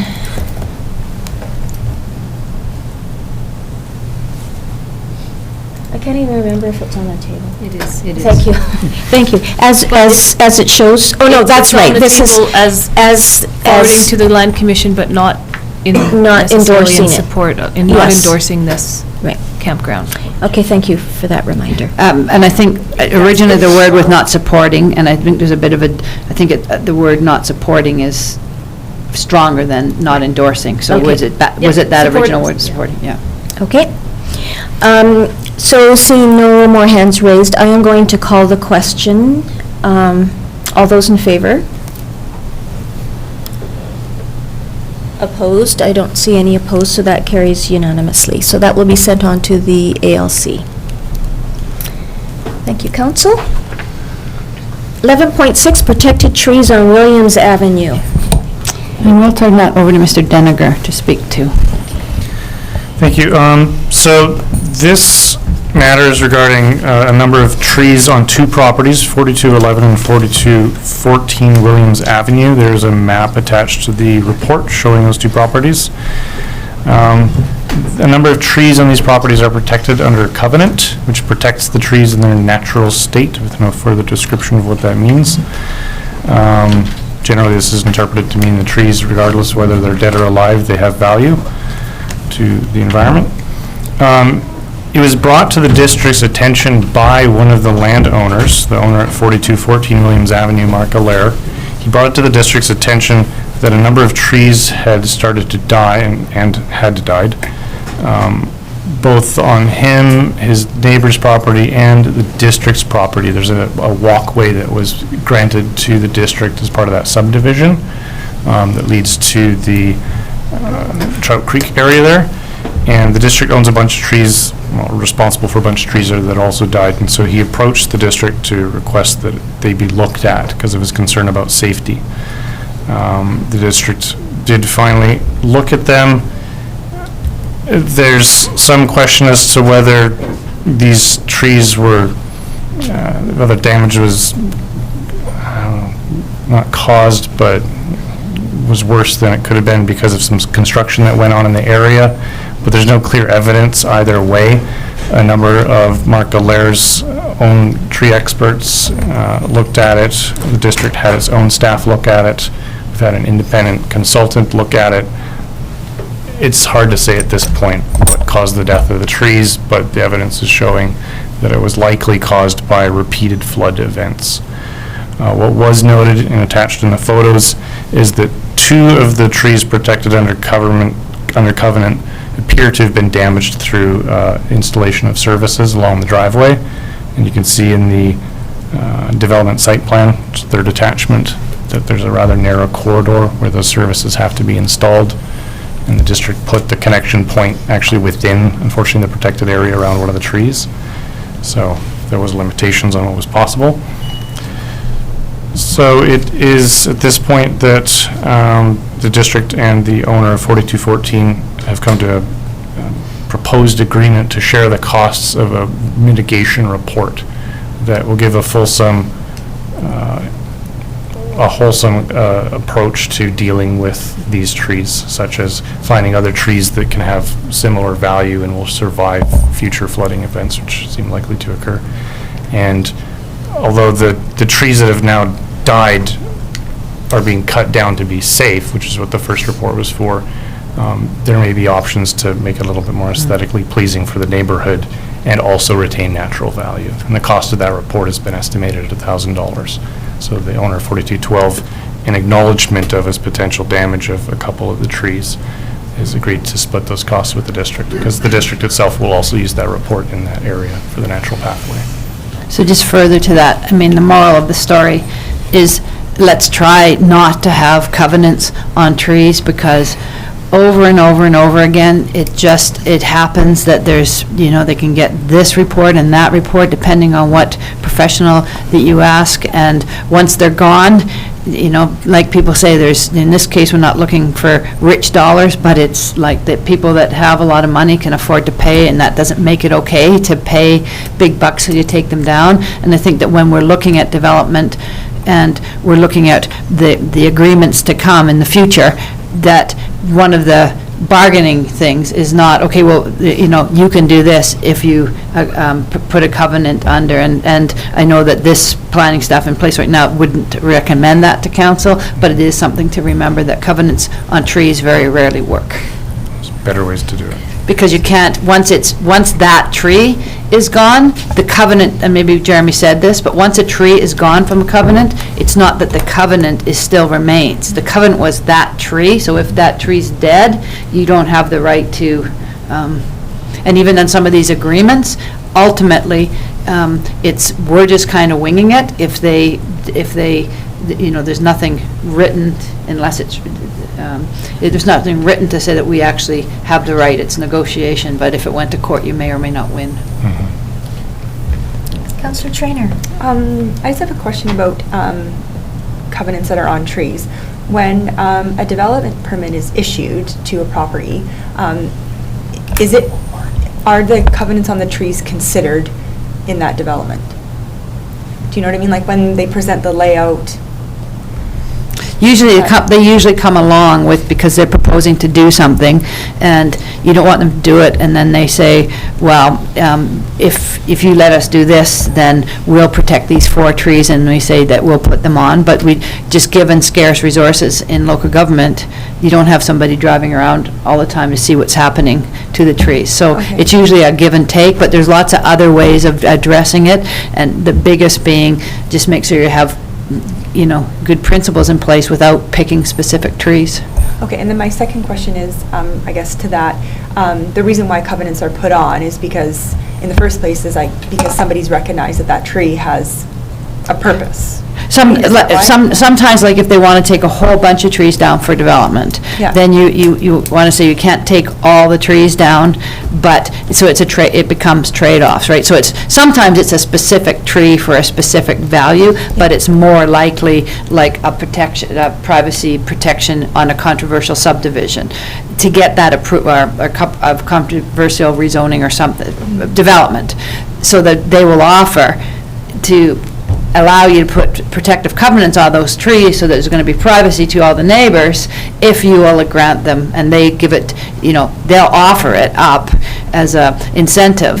If you give us this extra bonus or density or whatever, we'll make sure that it's protected by this privacy, but then as soon as the trees mysteriously die, then that's gone. Yeah, and I see what you're saying by that. So covenants are kind of useless. It would be nice for council to have some kind of tool. I mean, I think the philosophy behind having a covenant is to protect, birds in the area or whatever. And so if we can't do that, what can we do? Like, what tools do we have to protect trees in a neighborhood, or ensure that birds still have a place to land and stuff like that? And I think it has to come fundamentally when you're looking at the development on what you do, on what you do approve, and whether or not you leave green space that's in natural, that's not part of the subdivision on private property, on what you have in public space where somebody theoretically can't touch it. And it's just frustrating because it's hard we can't create little pocket parks either, right, in the neighborhoods like this. So it's just frustrating when you're trying to. Well, hopefully you'll have some good ideas balance, come with all the development applications that come forward. Hopefully they'll keep that in mind, that they need to keep those principles and values in place without trying to do it by covenant trees. But that's kind of off subject right now, sorry. Totally. Councillor Carlson and then Holmes. From these photos, they look like cedar trees. Do we know, are they cedars? There's a row of cedar trees on 4211 Williams Avenue. Yeah, and those were nowhere. I haven't seen a healthy cedar tree in Summerland in there's 3 at my place and they are all dead. So, I mean, I don't know if there's more to it than that. Can I put a motion on the floor? Are they covenanted trees? What's that? Are they covenanted trees? trees? Certainly not. I don't think so. They have no value to them. But it's very strange. And there's one on Quinpool that's also dying. So maybe there's something else out there. I'd like to move 11.6 as presented, please. I'm not reading it. Okay, and seconded by Councillor Van Alphen? Okay. Councillor Barkle. I think maybe your trees probably died because you didn't want to water them, spend the money. But these trees got their feet deep in the lake, so I don't know. I guess my only surprise here is that the owner at 4211 hasn't complained that, hey, my neighbor's killing my trees or something, and he's the one most affected, and if hasn't complained, then, what the heck?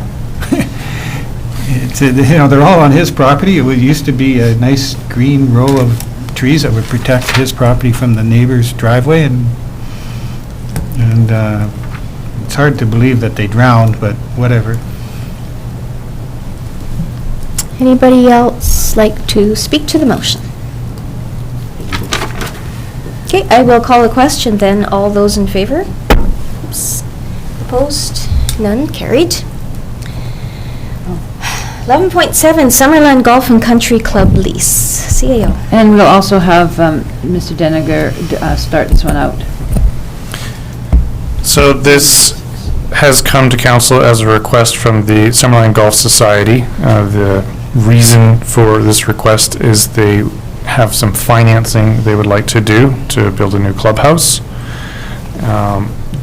Some late news that just came to us Friday at the very end of the day after this was published. They spoke to their financial institute, and found that a 30-year lease is what would be the best amortization option for them. They could go down to 27 and still be pretty good. They won't say no to a 25-year lease, but they have requested that this be mentioned to council, that they would. Didn't you not say earlier today it was 27 was the ideal? 27 to 30. I spoke with Jason on the phone today and got clarification that he was looking for 27 to 30. 30 is his ideal. That's a dream world. 27 is a minimum for a good amortization that he's been told by the bank. So that's what they're requesting. Can we defer this, or is it urgent? It's been urgent on their part because it got delayed from staff for quite some time, and this is just following what council's direction to staff to negotiate was. So this is basically saying, you asked us to negotiate it. They've met the terms that you've asked to negotiate with them, with the exception of whether or not you're willing to go to 27 or 30, but the rest are the same, and to put the notification in the paper. So I would suggest that they're trying to get building so they can open. They need 27 years. So I guess we could talk about the 27-year or 30-year, whatever. Councillor Barkle. 25 years, 27 years doesn't really make a big difference to me. I'm surprised it makes any difference to them. So I can go along 27. 27? Easy. So are you willing to bring that forward with the 27 rather than the 25? I will move that motion as written, other than changing the word 25 to 27 years. Thank you, Councillor Barkwell. Do I have a seconder, Councillor? I feel like an auctioneer. Councillor Carlson. Any further questions or Councillor Holmes? Just do they, their irrigation water fees, they pay, what rate do they pay? Ag rate? Ag. They pay ag rate, right? And that big pond, that's kind of a holding pond for irrigating the greens? Yep. And do we know, like, how much water that loses to evaporation? And is there anything, that have they done anything for, we've talked a lot about water conservation, and are they doing anything about it, and there's anything we could be working? There has been some conversation with them, because at some point in time, there was a question, since it's changed size so greatly, and I'd have to go back and refresh my mind, but there was some question on whether or not there was impact, any relation to that pond and the perpetual slide and underground water movement. So I think that unless Chris can answer better than I can,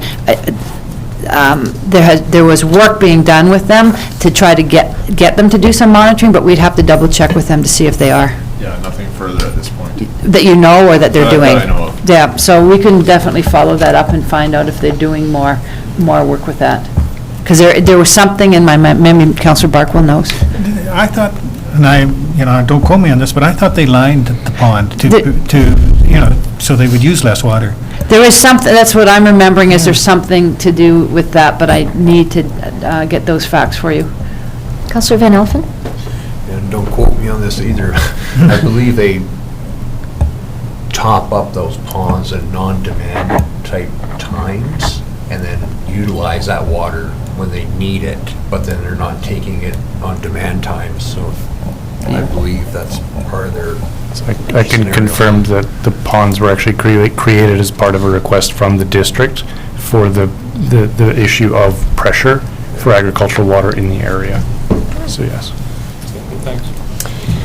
Okay, any other discussion on the motion? So the only difference in the resolution there is 27 years. All those in favor? And none opposed, so that's carried unanimously. I'm tired. 12.1, Aeneas Creek Assessment. So council, you do have the report. As you can see on it, it is a report for information. So, and Chris and I are here if there's any questions that you have, but we won't go through a presentation at this time unless there are questions. Councillor Carlson. If something has a high priority, does that mean that we're going to get that done within 1 year, 3 years, like 5 years? What, I guess- is there something? No, it was, so all the projects were weighed on life, safety, risk, and Oh, okay. infrastructure, environmental construction complexity and economics, to give some ranking to them so that we could look at prioritizing them in our capital plan. So that's still to come. Yeah, there's two things. I think I wrote in the report, in the CIO report, that there's that new grant that EMBC contacted me about last week, $750,000 for mitigation that they feel suits this, both the district and potentially some assistance to the property owners. So we're just starting to look at that one, and then also we're still working with following up council's visit at UBCM last year, where Flynn-Rowe Minister and the Parliamentary Secretary for Emergency Management were really excited about the possibility of doing some sort of partnership. Mike Noseworthy did get back to me last week and say they haven't forgot about us. They just, they're having some big regional meeting that they were going to talk about it. So there's more to come. Good. Councillor Holmes? Just these ones that are high priority on private property, how are, realistically, how are they ever going to be done? You're talking about $300,000 projects. Well, again, I think that's what we're looking at, is if there's more and more move. When it's on private property, if it where we can sometimes get involved is if it would have an impact on the greater community flooding. So that's what we have to be assessing now too, that it might be on private property, but if the breach on that property is going to cause the town to flood, then it's a different story, and that's what we have to look at as well. In that section in particular, there's a short-term solution that's on the district's list, which is that section where we currently still have response works that are in place that we need to look at what we're going to do there. So it identified a short-term project that we'd be involved in, but the long-term project would definitely involve some private involvement, because it would be completely realigning that creek to a natural state through that area, which would have significant impact on both properties. And the government is also announcing funds for private property, like they've never done that before, but they are now. The push we're trying to do, continue to do with Flynn-Rowe and EMBC, is try to help us get the permit. So we've submitted the application for Section 11 for the whole entire creek, right? Is that correct? We had submitted. We had some pushback, though, that we need more detail on the projects we're going to proceed with. So we tried to get it in as per their recommendation. And then we need more detail. But but I hadn't heard that yet, because I'll push right back to Flynn-Rowe and say, someone at Front Counter BC isn't paying attention to the fact that there's a request to do the whole thing. We're still pushing to try to be able to fund an individual here that can be the property owner's contact, rather than them trying to wade through all of the things with the provincial government and things. So that's more to come, and probably in the next few meetings we'll have pieces of it continuing to come forward to council. Councillor Van Elfen? Thank you, Madam Mayor. Are you proposing a public meeting soon? And that's what we do, just because, as you know, we've been flat out with all these other meetings and what we've had, but we did commit to the property owners that we would have one, and it would be better to have it before we've got rising water. So we were just hoping that we were going to get some more traction from the ministry again. So, yes. Thank you. Councillor Van Elfen again? And I just, if we do apply, is the Section 11, is that the terminology? For the permit. For the whole creek? Yeah. For the permit, if we do apply that way, which I think is the only way we can do it, is still, someone's going to have to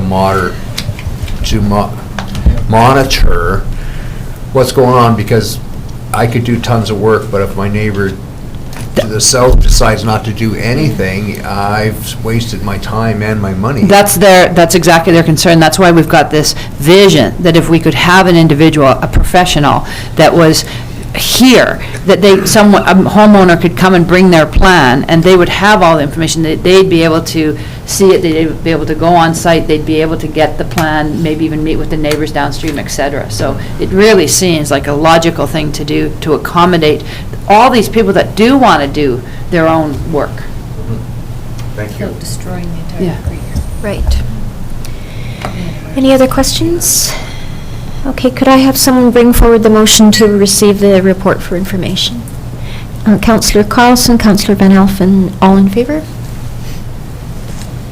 Approved. Are we doing council reports tonight? No, no, no, no, no, no. Okay, so we're not, and there's no, oh, I'm sorry. Did you want to speak at the podium? No, I'm quite happy with the goings-on. Okay, and there's no media here, so adjournment, please. Thank you. That's right, they were here. All in favor? Alrighty, thank you very much.